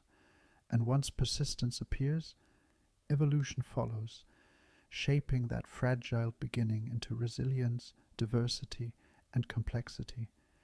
Yet humility tempers this thought. For every Earth, there may be countless worlds that never made the leap. Planets with oceans that froze before chemistry had a chance. Planets where climates swung too violently between extremes. Planets where bombardments lasted too long, sterilizing every attempt. Our Earth may not be inevitable. It may be rare, a fragile success among endless failures. Imagine again the Earth around 4 billion years ago. You stand on a volcanic shore, the air heavy with methane and carbon dioxide, the sea stretching endlessly into the haze. In a tide pool, molecules drift, some simple, some complex. One of them, perhaps a chain of nucleotides, perhaps a primitive protein, finds itself copied, imperfectly but persistently. It is not alive as we know life, not yet, but it is the first step. Across the globe, in vents and pools and rivers, similar steps are being tested. Most fail, some endure. The line between chemistry and biology blurs, and almost before the Earth has learned to hold itself steady, life appears upon it. The timeline of possibility is not measured only in years or eons. It is measured in opportunity, in the rare alignment of oceans, climates, energy, and patience. Earth found that alignment, and life followed swiftly. Whether that speed was destiny or chance, inevitability or miracle, is a question that still shapes our search among the stars. What is certain is this: by 4 billion years ago, the Earth was no longer just a world of water and stone. It was a world of biology, however small, however fragile. Habitability had crossed into habitation, and the story of life had begun. Raise your eyes from the dark oceans and jagged volcanic shores, and let them settle upon the skies of early Earth. What you would see there would not remind you of home. It would not be the crisp blue dome we take for granted, nor the serene clarity of modern starlight. It was something heavier, stranger, more alien than anything our species has ever breathed beneath. The atmosphere of that time was thick, almost oppressive, heavy with gases that would choke us instantly. Oxygen, the breath of animals, the fuel of fire, the very foundation of our modern metabolism was absent. Not a trace of breathable air lingered. Instead, the atmosphere swelled with carbon dioxide, methane, nitrogen, ammonia, hydrogen sulfide, and water vapor, the exhalations of a still young Earth. From the surface, the air would have tasted acrid, metallic, sharp with sulfur. The weight of it pressed upon the world like a veil. Without oxygen, there was no ozone to soften the light of the sun. Its rays, though weaker than today's, carried unfiltered ultraviolet power, striking ocean and land with relentless intensity. Yet what the sun gave with one hand, the haze took away with the other. Methane and hydrocarbons formed dense layers of aerosols, scattering light and transforming the heavens into surreal colors. No clear blue stretched above. Instead, the skies burned with deep tones of orange and crimson, rust and gold, sometimes veiled entirely in a reddish haze. The earth, from orbit, would not have appeared like the pale blue marble we know. It would have glowed like a dim ember, wrapped in clouds of rust. Imagine a dawn on this ancient planet. The horizon is muted, more shadow than brilliance. The sun rises as a weak disk, struggling through dense layers of haze. Instead of piercing beams of light, its glow spreads like a smear across the heavens, diffused, softened, alien. The air shimmers with heat, and every breath would feel heavy, suffocating. Clouds loom, swollen with vapor, tinged in the hues of orange and brown. Lightning flickers inside them, flashes of violet-white illuminating the haze. This is no gentle morning sky. It is a sky that feels alive, restless, unstable. Storms were constant companions. The atmosphere, thick with water vapor, was prone to violent rainfall. Thunder rolled endlessly, echoing across oceans and newly risen continents. Rain fell not in gentle showers, but in torrents, hammering volcanic rock, filling tide pools, churning soil into mud. Each storm carried lightning, bolts that split the air with blinding intensity. The skies were never silent, never serene. They were a stage of power, a reminder that Earth itself was still in flux. The colors of the heavens shifted with every moment. At midday, the haze thickened, turning the world dim, casting long shadows even beneath the noonday sun. At sunset, the skies blazed crimson and copper, the haze scattering sunlight into surreal brilliance. At night, stars were faint, blurred by the atmospheric veil.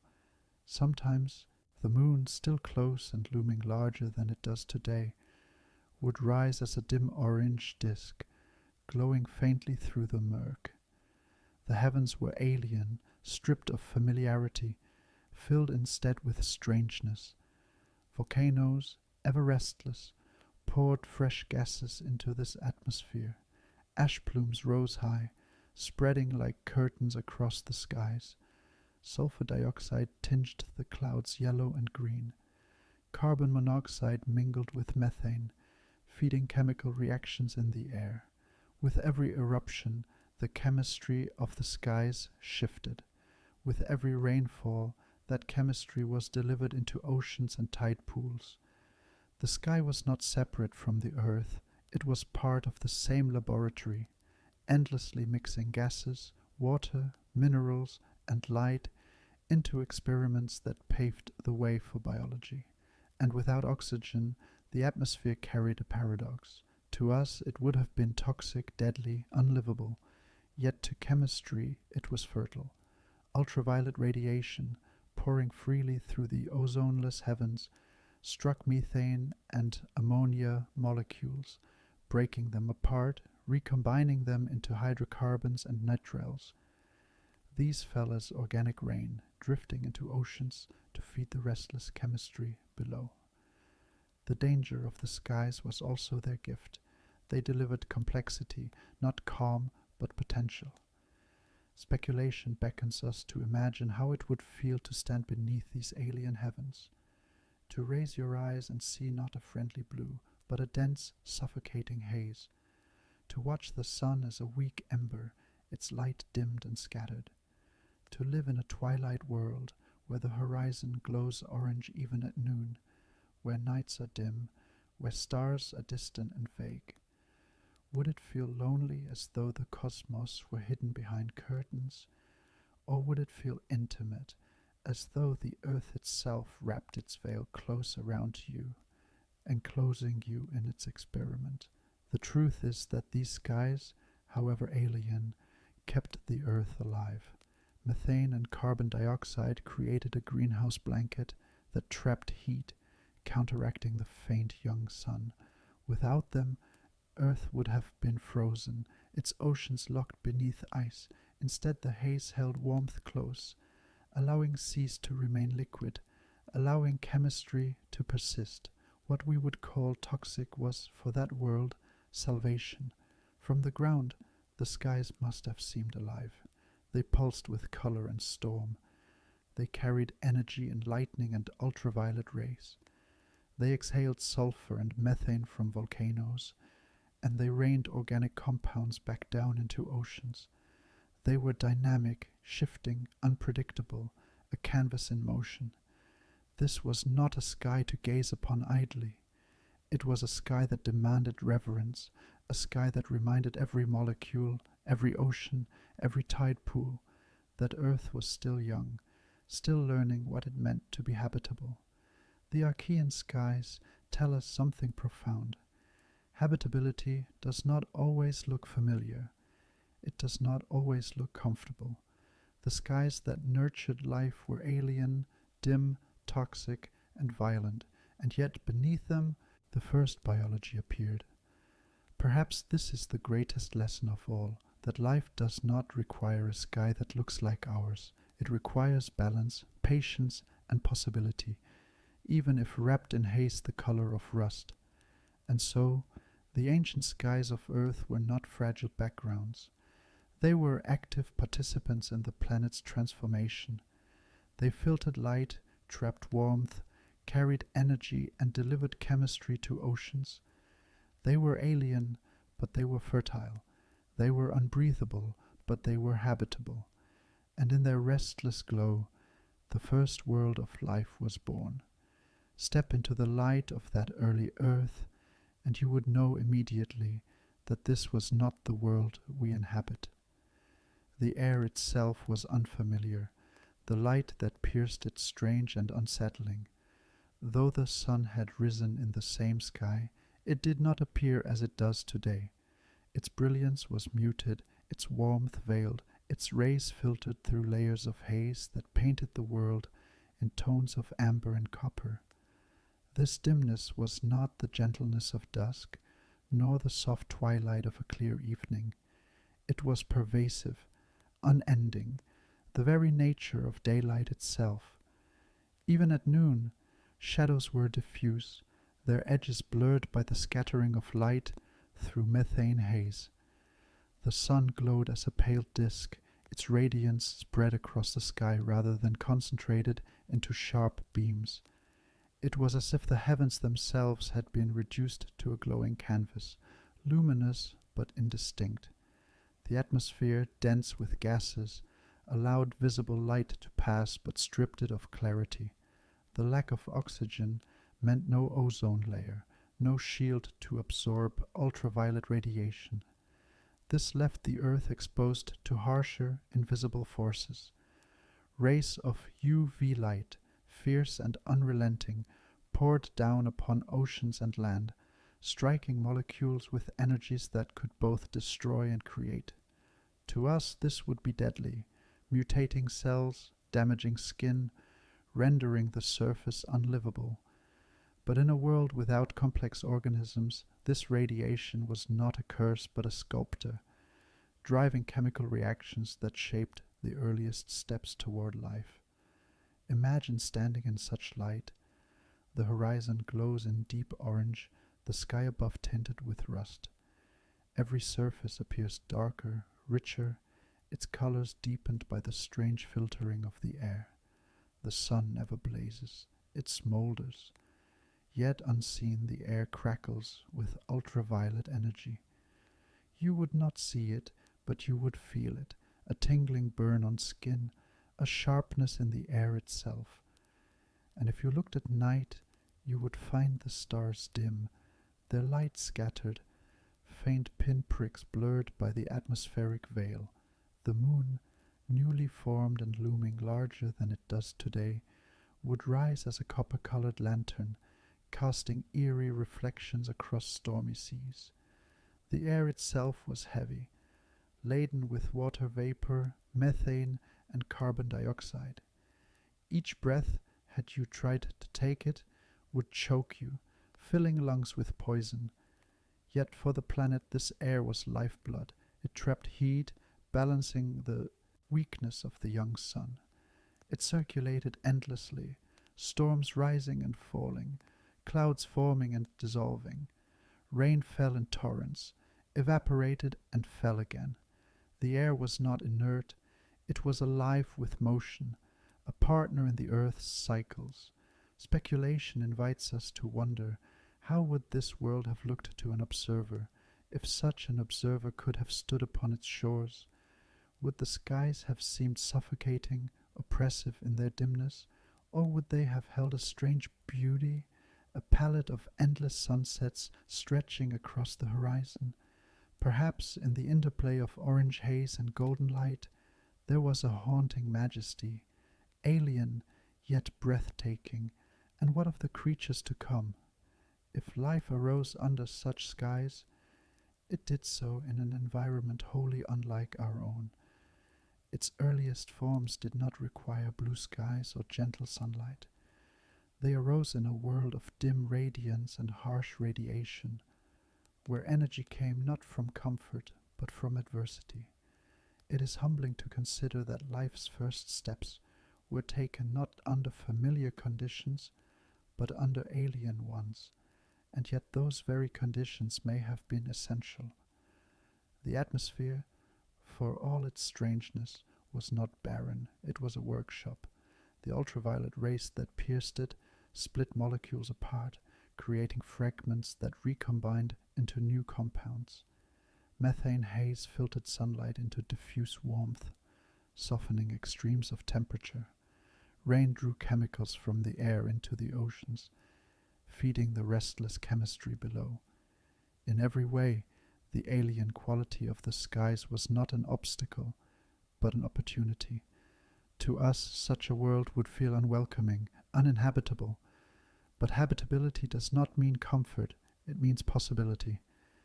And in these skies, however dim, however toxic, possibility flourished.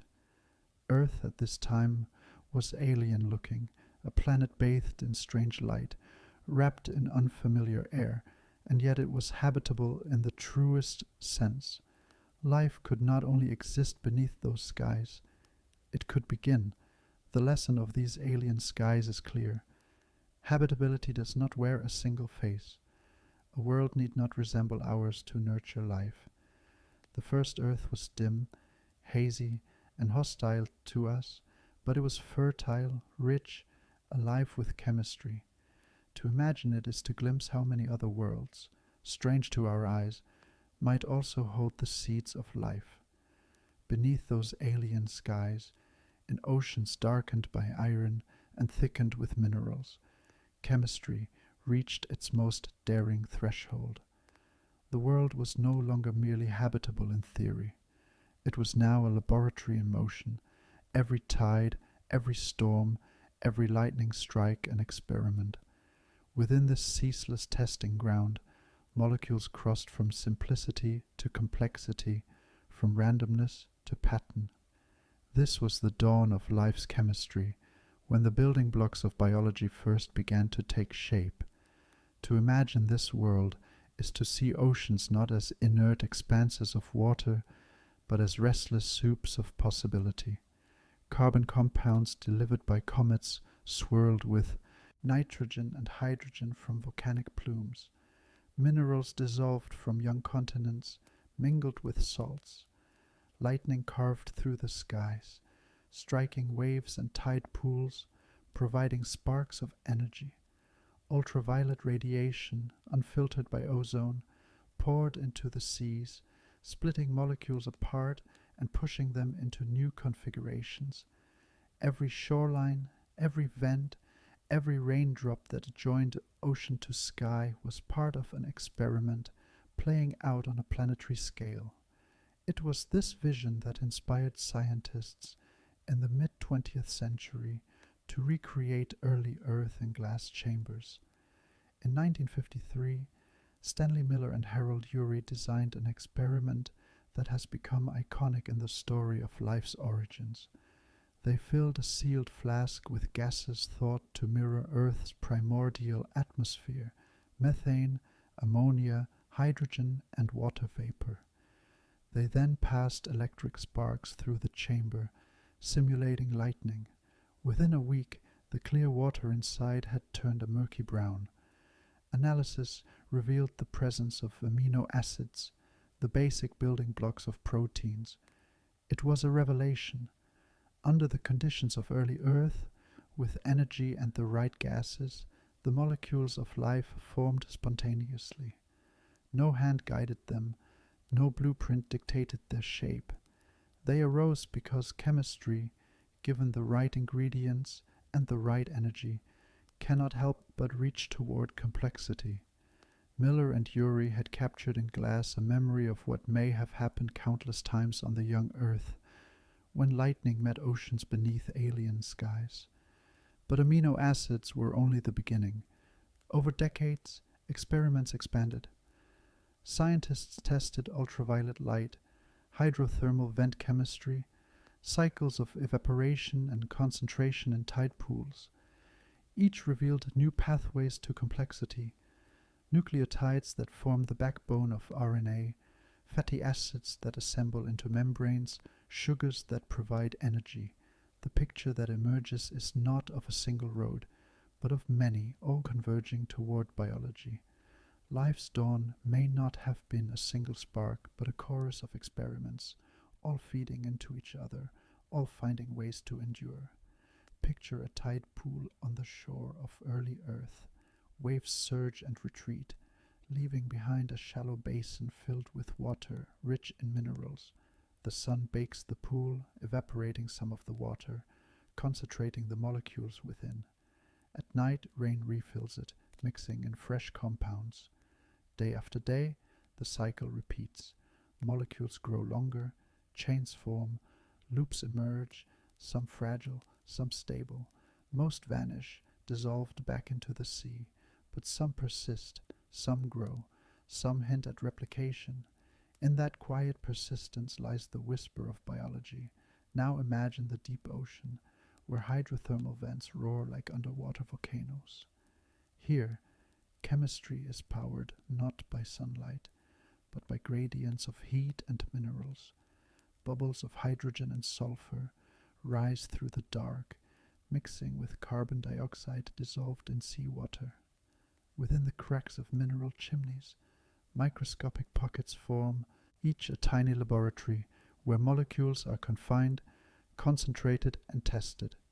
Some reactions yield amino acids, others lipids, others fragments of RNA. The ocean floor hums with energy, a network of crucibles where life's earliest steps may have been taken. Speculation opens the door wider. Was there a single origin point, one tide pool, one vent, where life first emerged, or did it arise in many places at once, 1,000 experiments scattered across the globe, until one succeeded? Perhaps life was not a singular event, but an inevitability, appearing again and again wherever chemistry and energy converged. If so, then the Earth was not merely lucky, it was fertile to its core, a world designed by its own nature to give birth to biology. And yet, it is worth remembering how fragile this chemistry was. Molecules could form, but they could also break apart. Energy was both creator and destroyer. Ultraviolet light split bonds as often as it forged them. Lightning sterilized pools as often as it enriched them. The ocean dissolved as often as it concentrated. Life's chemistry did not emerge in serenity, but in a dance of creation and destruction, where persistence alone determined survival. The Miller-Urey experiment remains a symbol of this truth.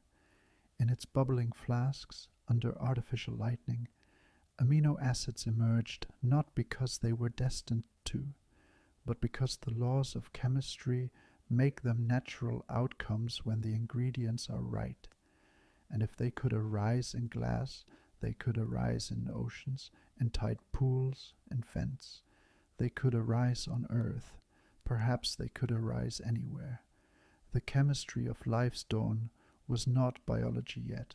There were no cells, no DNA, no organisms, but there were the precursors, amino acids, nucleotides, fatty acids, the alphabet from which biology would one day write its language. In these experiments, scattered across a world of storms and seas, Earth rehearsed for life. It was not yet alive, but it was already practicing, already assembling the pieces, already preparing the stage for biology's first appearance. This was the true gift of the alien skies and oceans below them.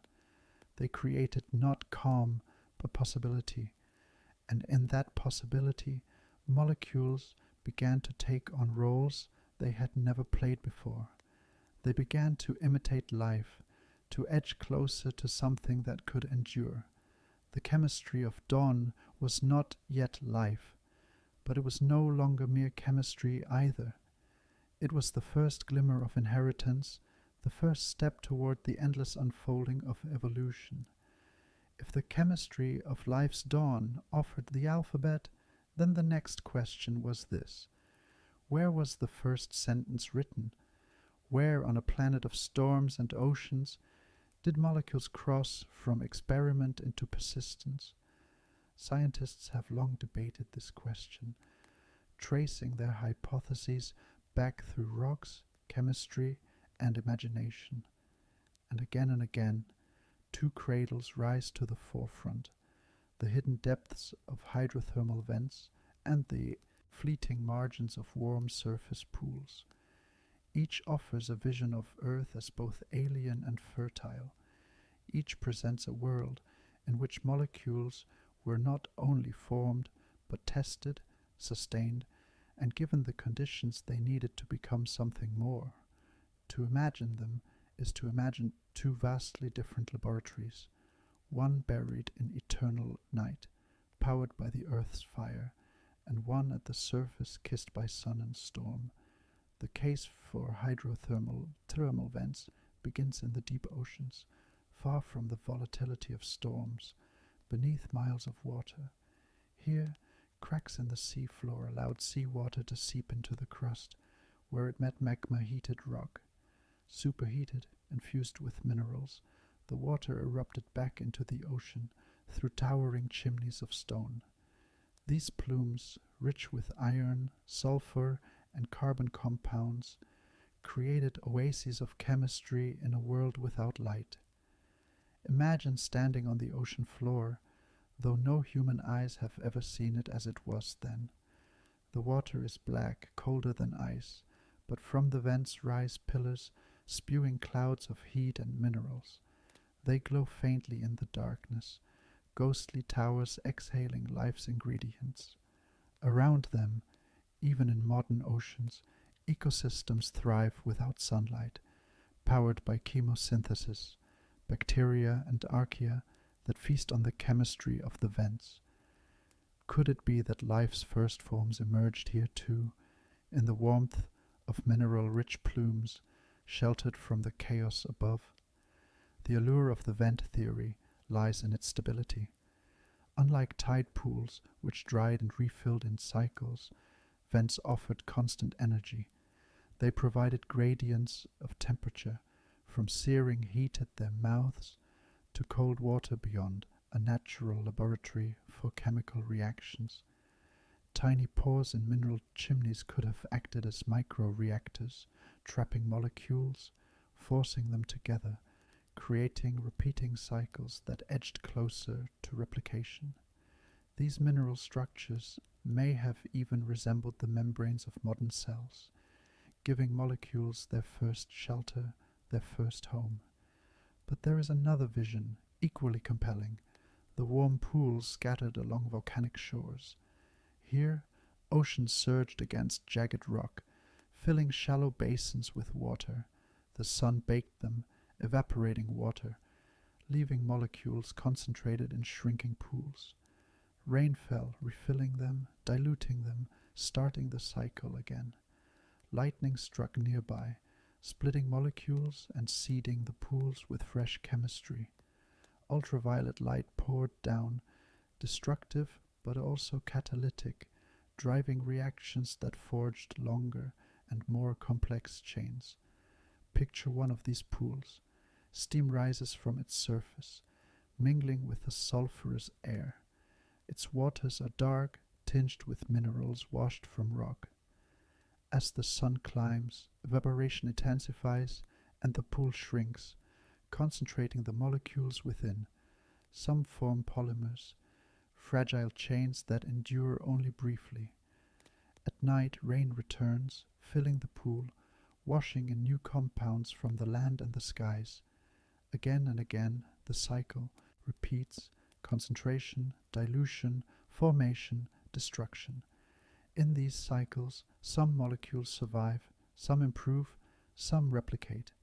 Life may have emerged not from constancy but from rhythm. The argument for tide pools lies in their ability to concentrate. Oceans vast and endless diluted molecules into insignificance, but pools small and cyclical trapped them, forcing them into proximity.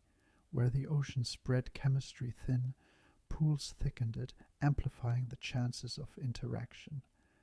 And in the wet-dry cycles of evaporation and rain, molecules may have learned the art of inheritance, the first faint memory of replication. So which was it, the endless dark of the vents, or the sunlit shallows of warm pools? The truth may never be known. Perhaps it was both. Perhaps life tried and failed in countless places, until one succeeded. Perhaps vents gave molecules shelter, while pools gave them rhythm. Perhaps the earth, in its abundance, did not rely on one cradle but on many, offering chemistry as many chances as possible to cross into biology. Speculation allows us to imagine what the first factories of life might have looked like. If vents were the cradle, then life's first cells were born in darkness, nourished by heat and minerals, shaped by the very breath of the earth. If pools were the cradle, then life began under a dim orange sky, in basins that filled and emptied, learning resilience through cycles of scarcity and abundance. In both visions, life's earliest steps were not gentle. They were forged in environments that demanded adaptation, persistence, survival. The beauty of this uncertainty is that it widens the horizon. If life could arise in vents, then perhaps it could arise beneath the icy shells of moons like Europa or Enceladus, where oceans hide in darkness beneath ice, warmed by hydrothermal plumes. If it could arise in tide pools, then perhaps it could arise on planets with shallow seas and volcanic shores, where cycles of drying and flooding test molecules endlessly. Our ignorance here is not a failure. It is an invitation to wonder at the universality of life's potential. To stand at this threshold is to realize how narrow and yet how generous the path was.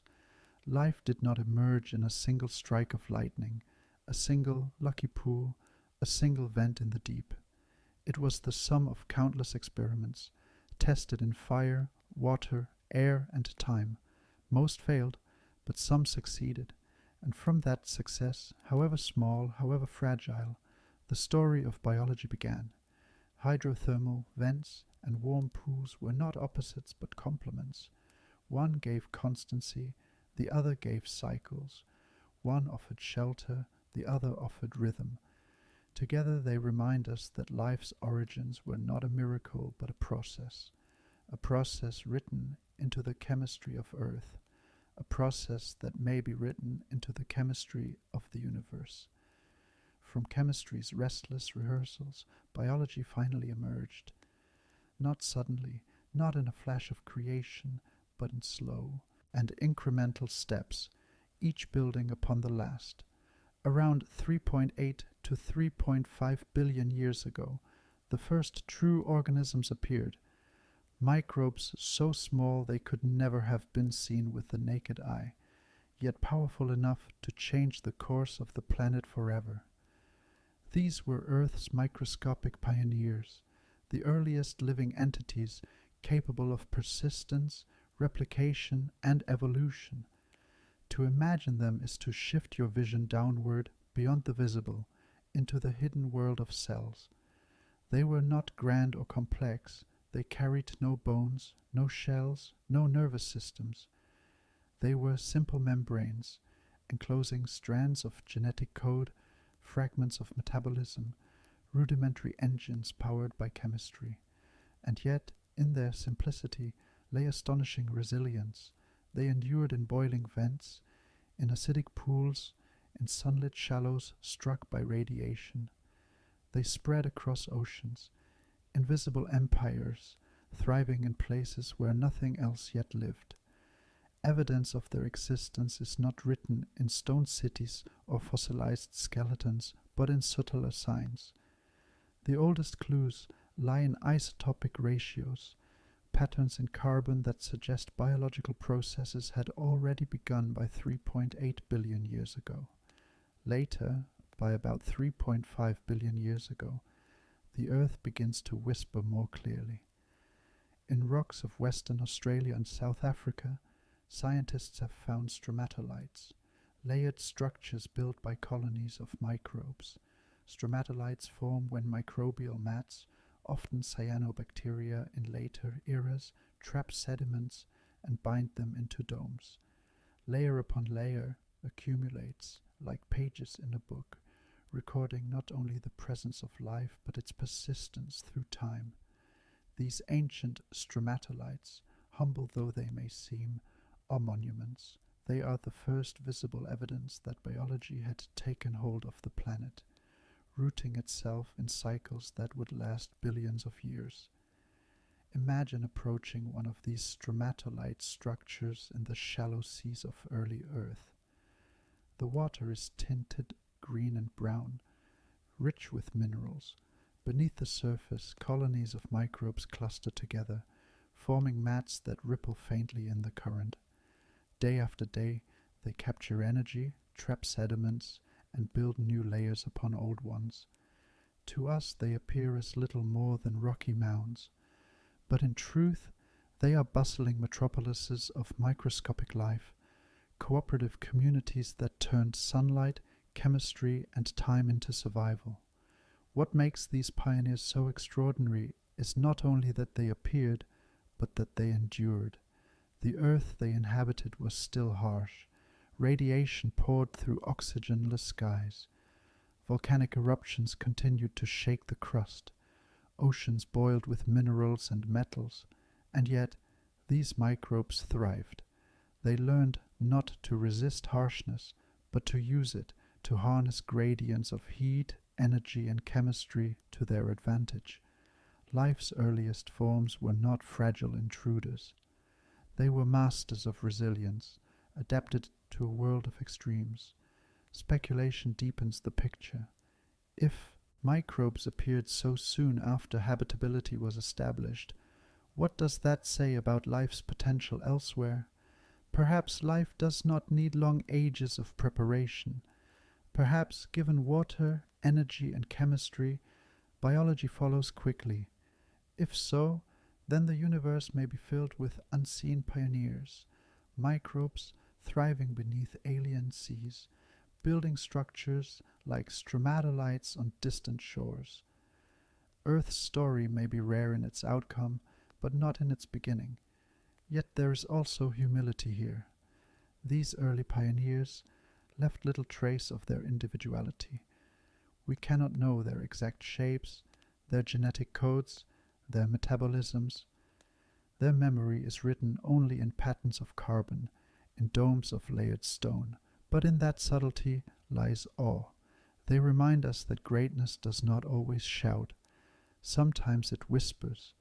Sometimes the most powerful transformations are carried not by giants, but by microbes too small to see. For in truth, these pioneers laid the foundations of everything that followed. They turned geology into biology.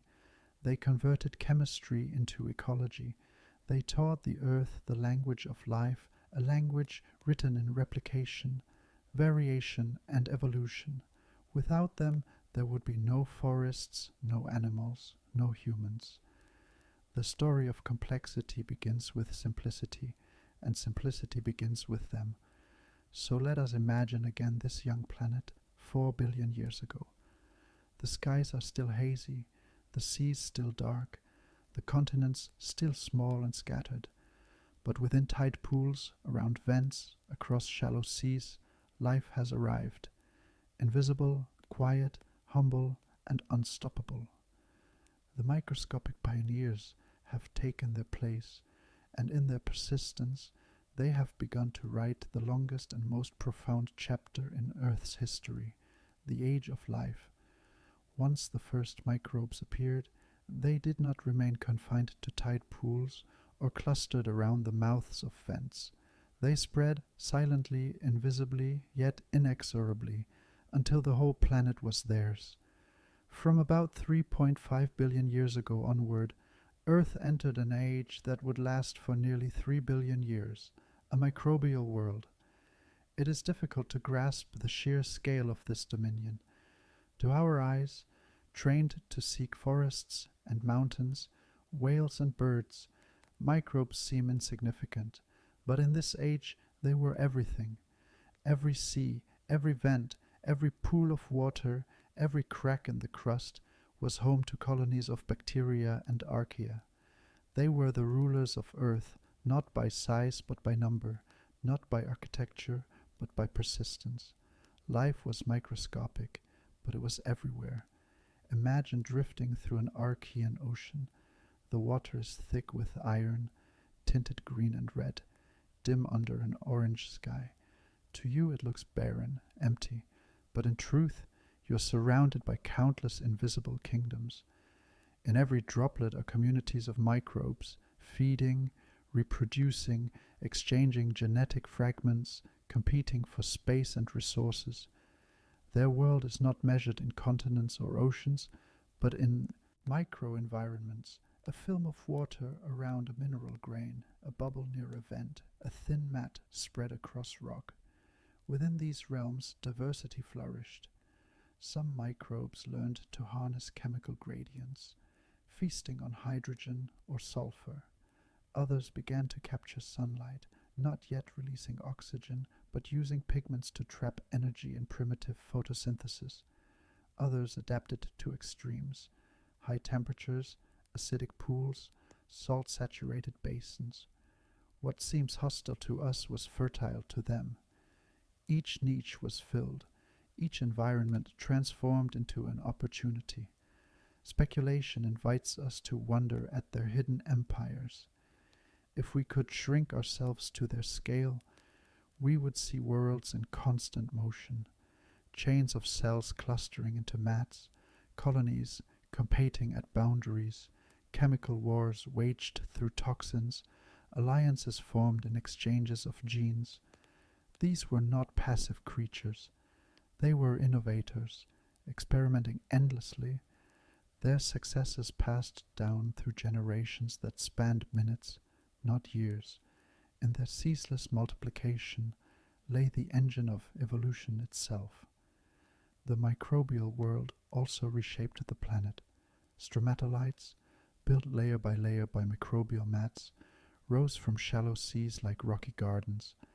Microbes drew minerals out of water, precipitating iron oxides that left behind vast deposits of banded ironstone. Their metabolisms altered the chemistry of oceans and atmosphere, laying groundwork for the transformations yet to come.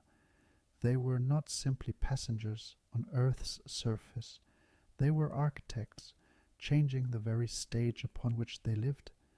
For billions of years, there were no forests, no animals, no plants. The Earth's landscapes were barren to the naked eye, but alive at the microscopic scale. The true biosphere of this time was not visible, but it was vibrant. To stand on a rocky shore then would be to see only waves and haze. And yet, beneath your feet, on the very rocks you touched, microbial films would be thriving. To scoop up a handful of water would be to hold entire worlds, invisible yet teeming. And perhaps, most humbling of all, microbes never relinquished this power. Even today, in our age of forests and animals, microbial life dominates the earth in numbers, diversity, and resilience. They are in the air we breathe, the soil beneath us, the depths of the ocean, even within our bodies. The microbial world that began in the Archean never ended. We are not their replacements, but their inheritors, living on a planet they shaped and still govern. Speculation stretches outward. If microbial worlds dominated Earth for billions of years, might they also dominate elsewhere? Perhaps most planets never move beyond this stage. Perhaps the galaxy is filled with microbial worlds, unseen, uncelebrated, yet alive. From the clouds of distant exoplanets to the icy oceans beneath moons of Jupiter and Saturn, microbial kingdoms may be thriving, silent architects of alien biospheres. Earth's story in this sense is not just ours. It is a glimpse into the possible stories of countless other worlds. So the Earth of the Archean, barren to our eyes, was in truth a living planet. Its rulers were invisible, but their reign was absolute. They built no cities, left no monuments, raised no towers, except stromatolites, slow-growing testaments to their persistence. But in their quiet rule, they accomplished something greater. They transformed Earth from a planet that could host life into a planet defined by it. This was the microbial world, vast, unseen, and unending, a world where life's first kingdoms flourished in silence, their power hidden but total, a world where evolution gathered momentum, preparing the stage for everything yet to come. Even as microbes spread across seas and stone, Earth itself was still undergoing transformations that would decide its long-term fate. For habitability is not secured by life alone. It requires the planet itself to hold a steady course, to shield its surface, to regulate its climates, to preserve balance against the chaos of the cosmos.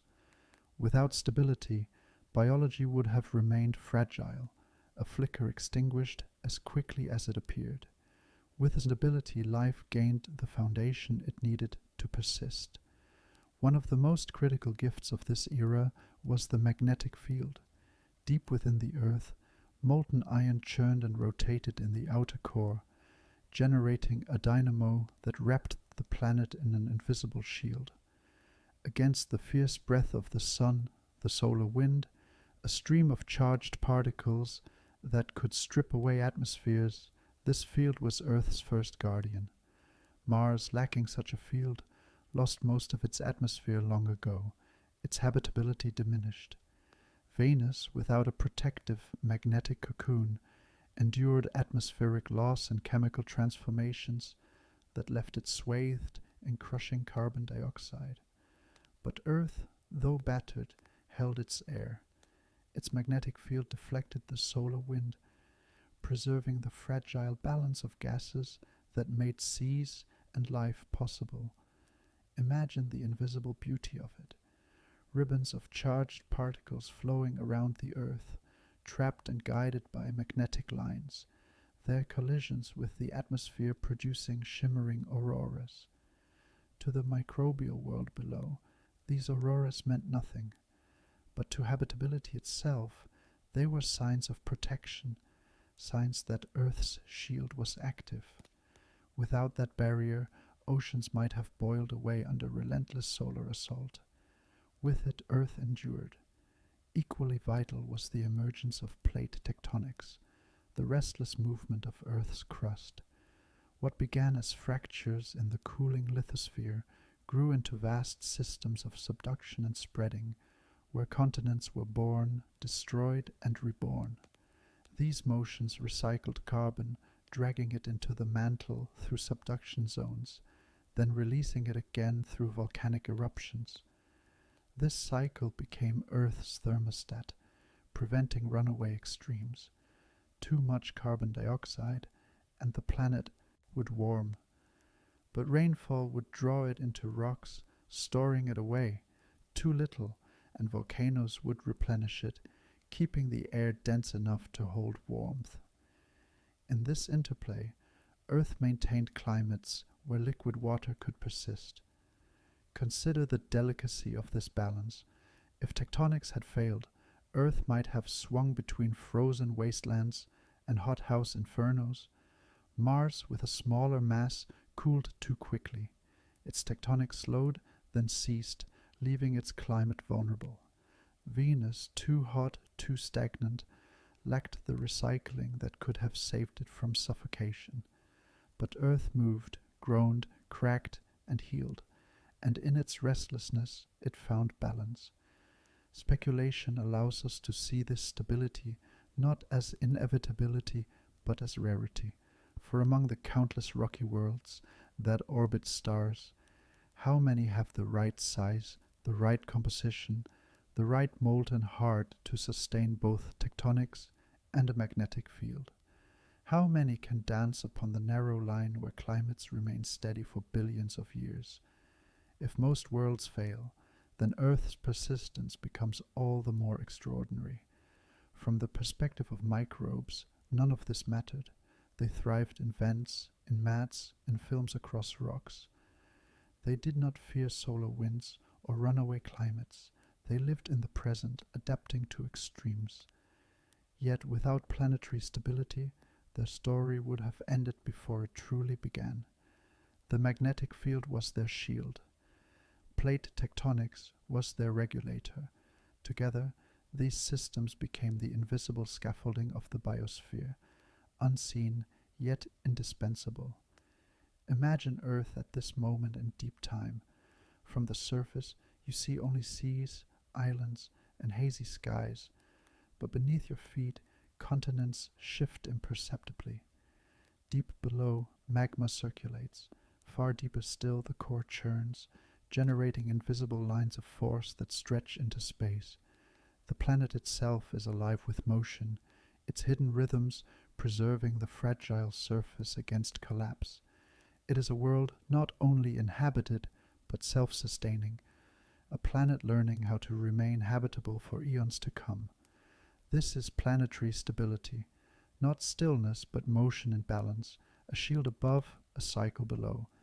A planet that endured because it never ceased to move, never ceased to adapt, never ceased to balance itself against destruction. Without these gifts, Earth might have been lifeless.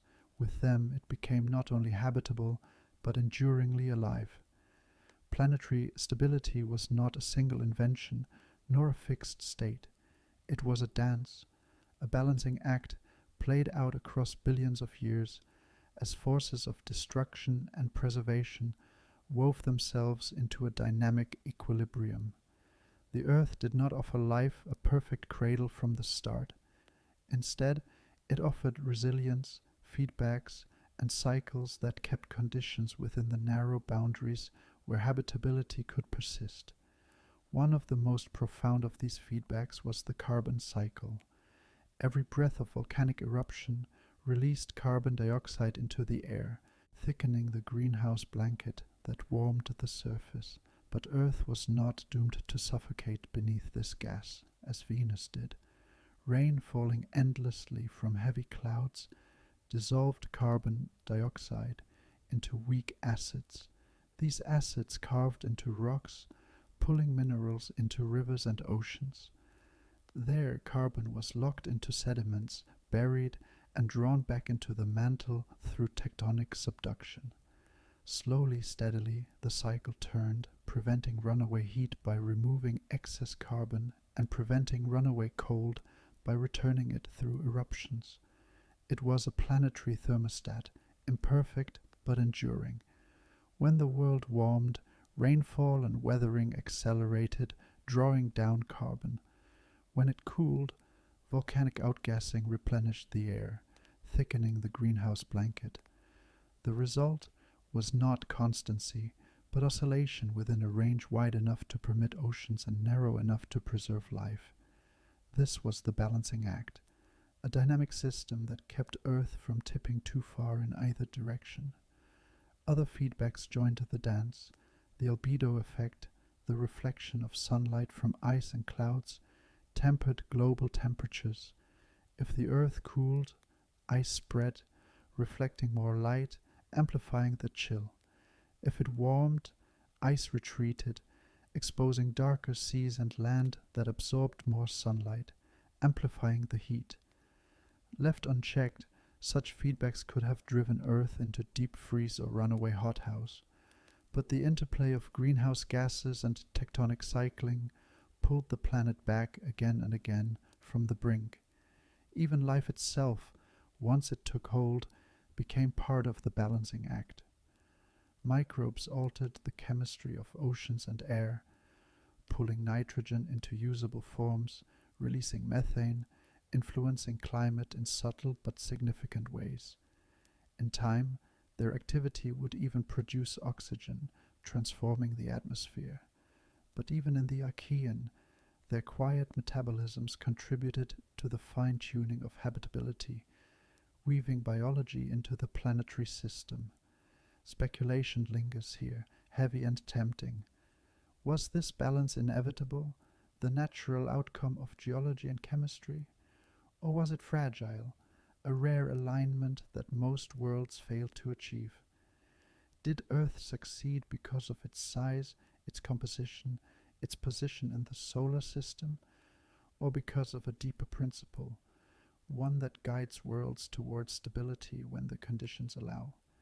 To some, this looks like fine-tuning, a planet adjusted with uncanny precision, its cycles aligned in ways that allowed life not only to arise but to endure. To others, it is the outcome of chance, a cosmic lottery where Earth simply drew the winning number.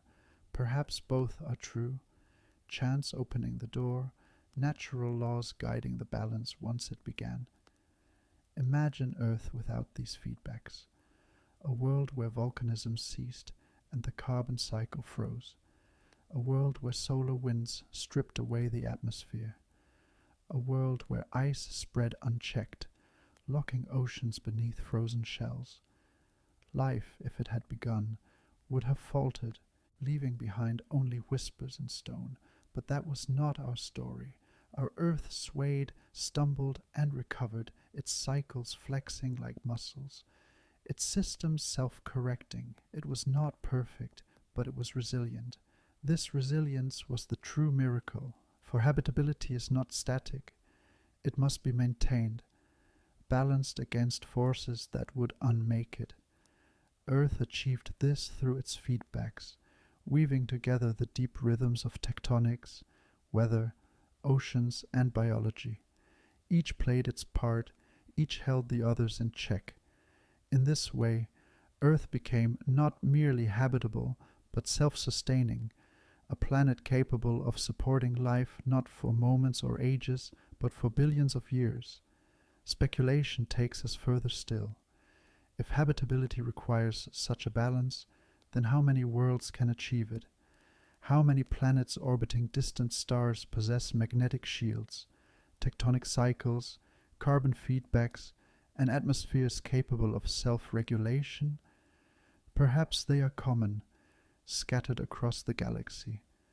Or perhaps they are rare, jewels hidden among lifeless stones. We do not yet know, but Earth's story teaches us that balance is possible, and that once achieved, it can hold steady long enough for life not only to emerge, but to thrive. So we return to the image of Earth in deep time. The skies are orange with haze, the seas dark with minerals, the land still raw and scattered. Beneath it all, cycles churn, feedbacks adjust, shields deflect, and balance is maintained. Invisible though it is, this balancing act is what made all the difference, for without it, Earth would have been just another barren rock. With it, Earth became a cradle, fragile, patient, and enduring, for life. If Earth itself was the cradle of life, then its great companion, the Moon, was the steady hand that kept that cradle from tipping.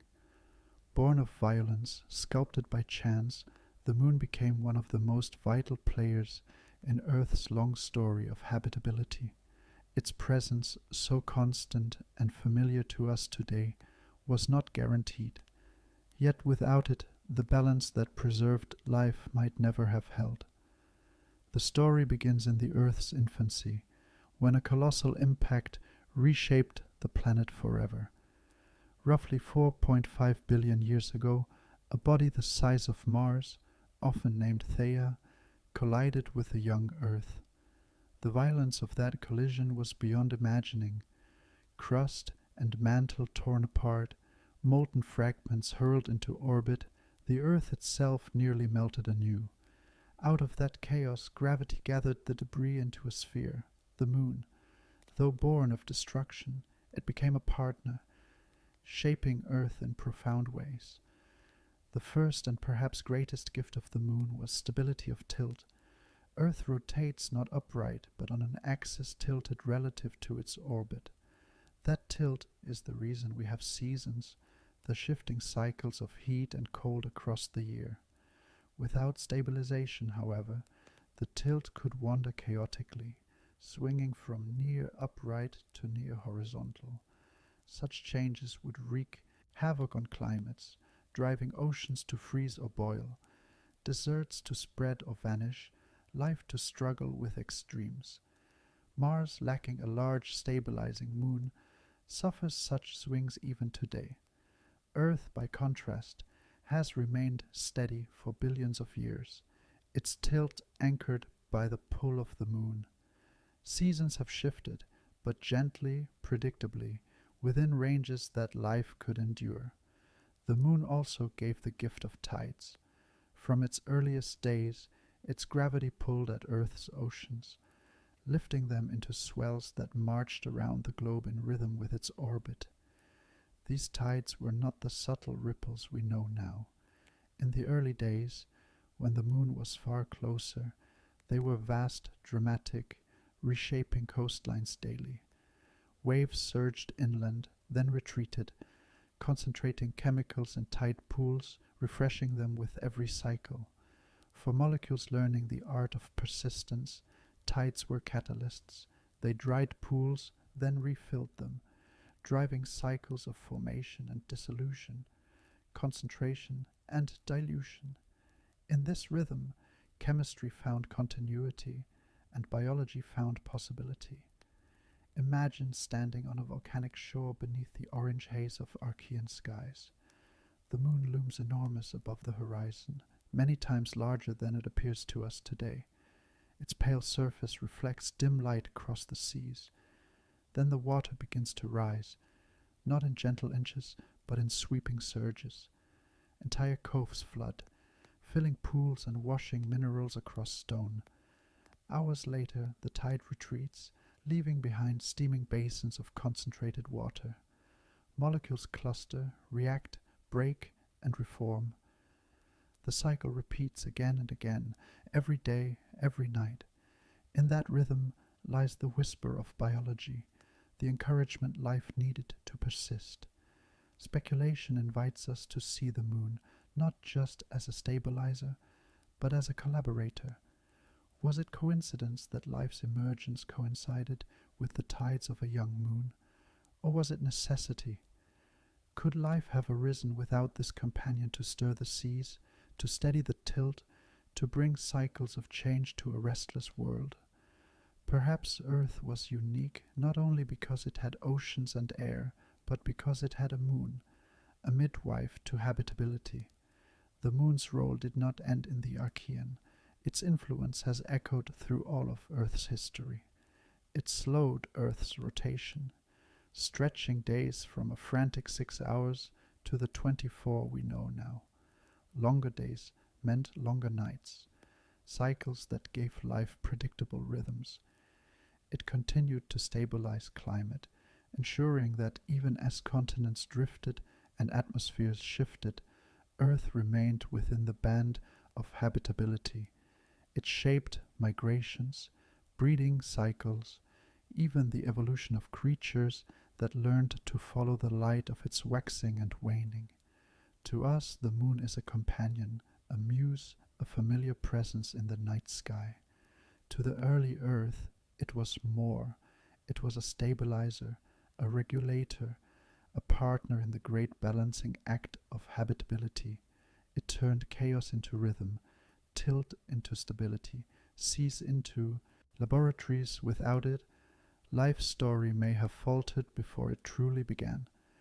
And so, the moon, though silent and lifeless, played a role as vital as oceans, tectonics, or atmosphere. It was a body born of catastrophe that became a guardian of stability. It was an accident that became a necessity.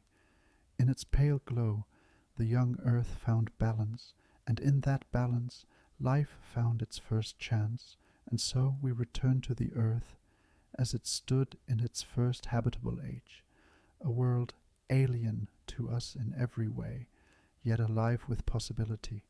It was a planet forged in fire, tempered by bombardment, sculpted by water and air.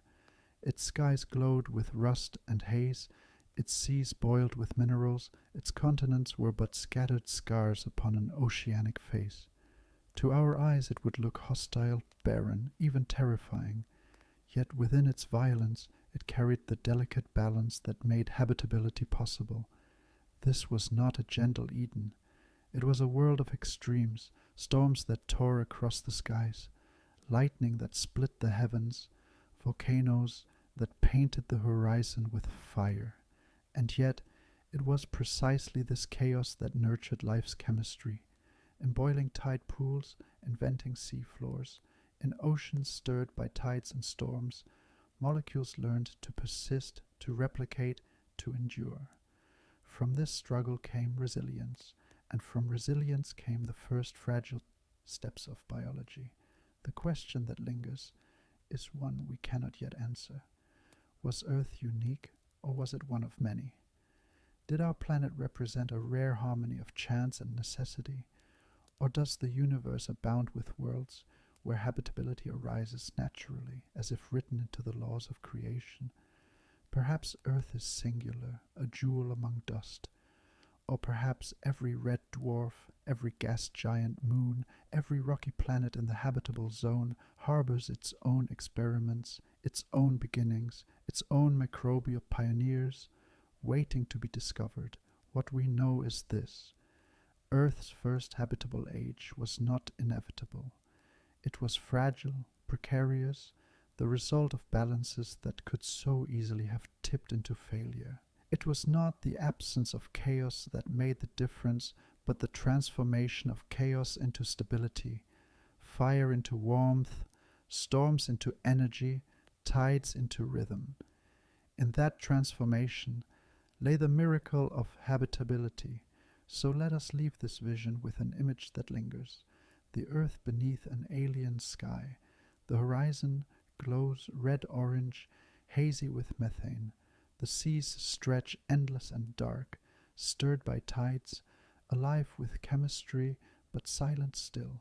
And somewhere within those waters, the first whispers of life are stirring, fragile, unseen, yet destined to transform the world forever. The planet waits, poised on the threshold, its silence broken only by the faintest murmur of biology. A world once alien, now alive, holding within it the first breath of everything to come.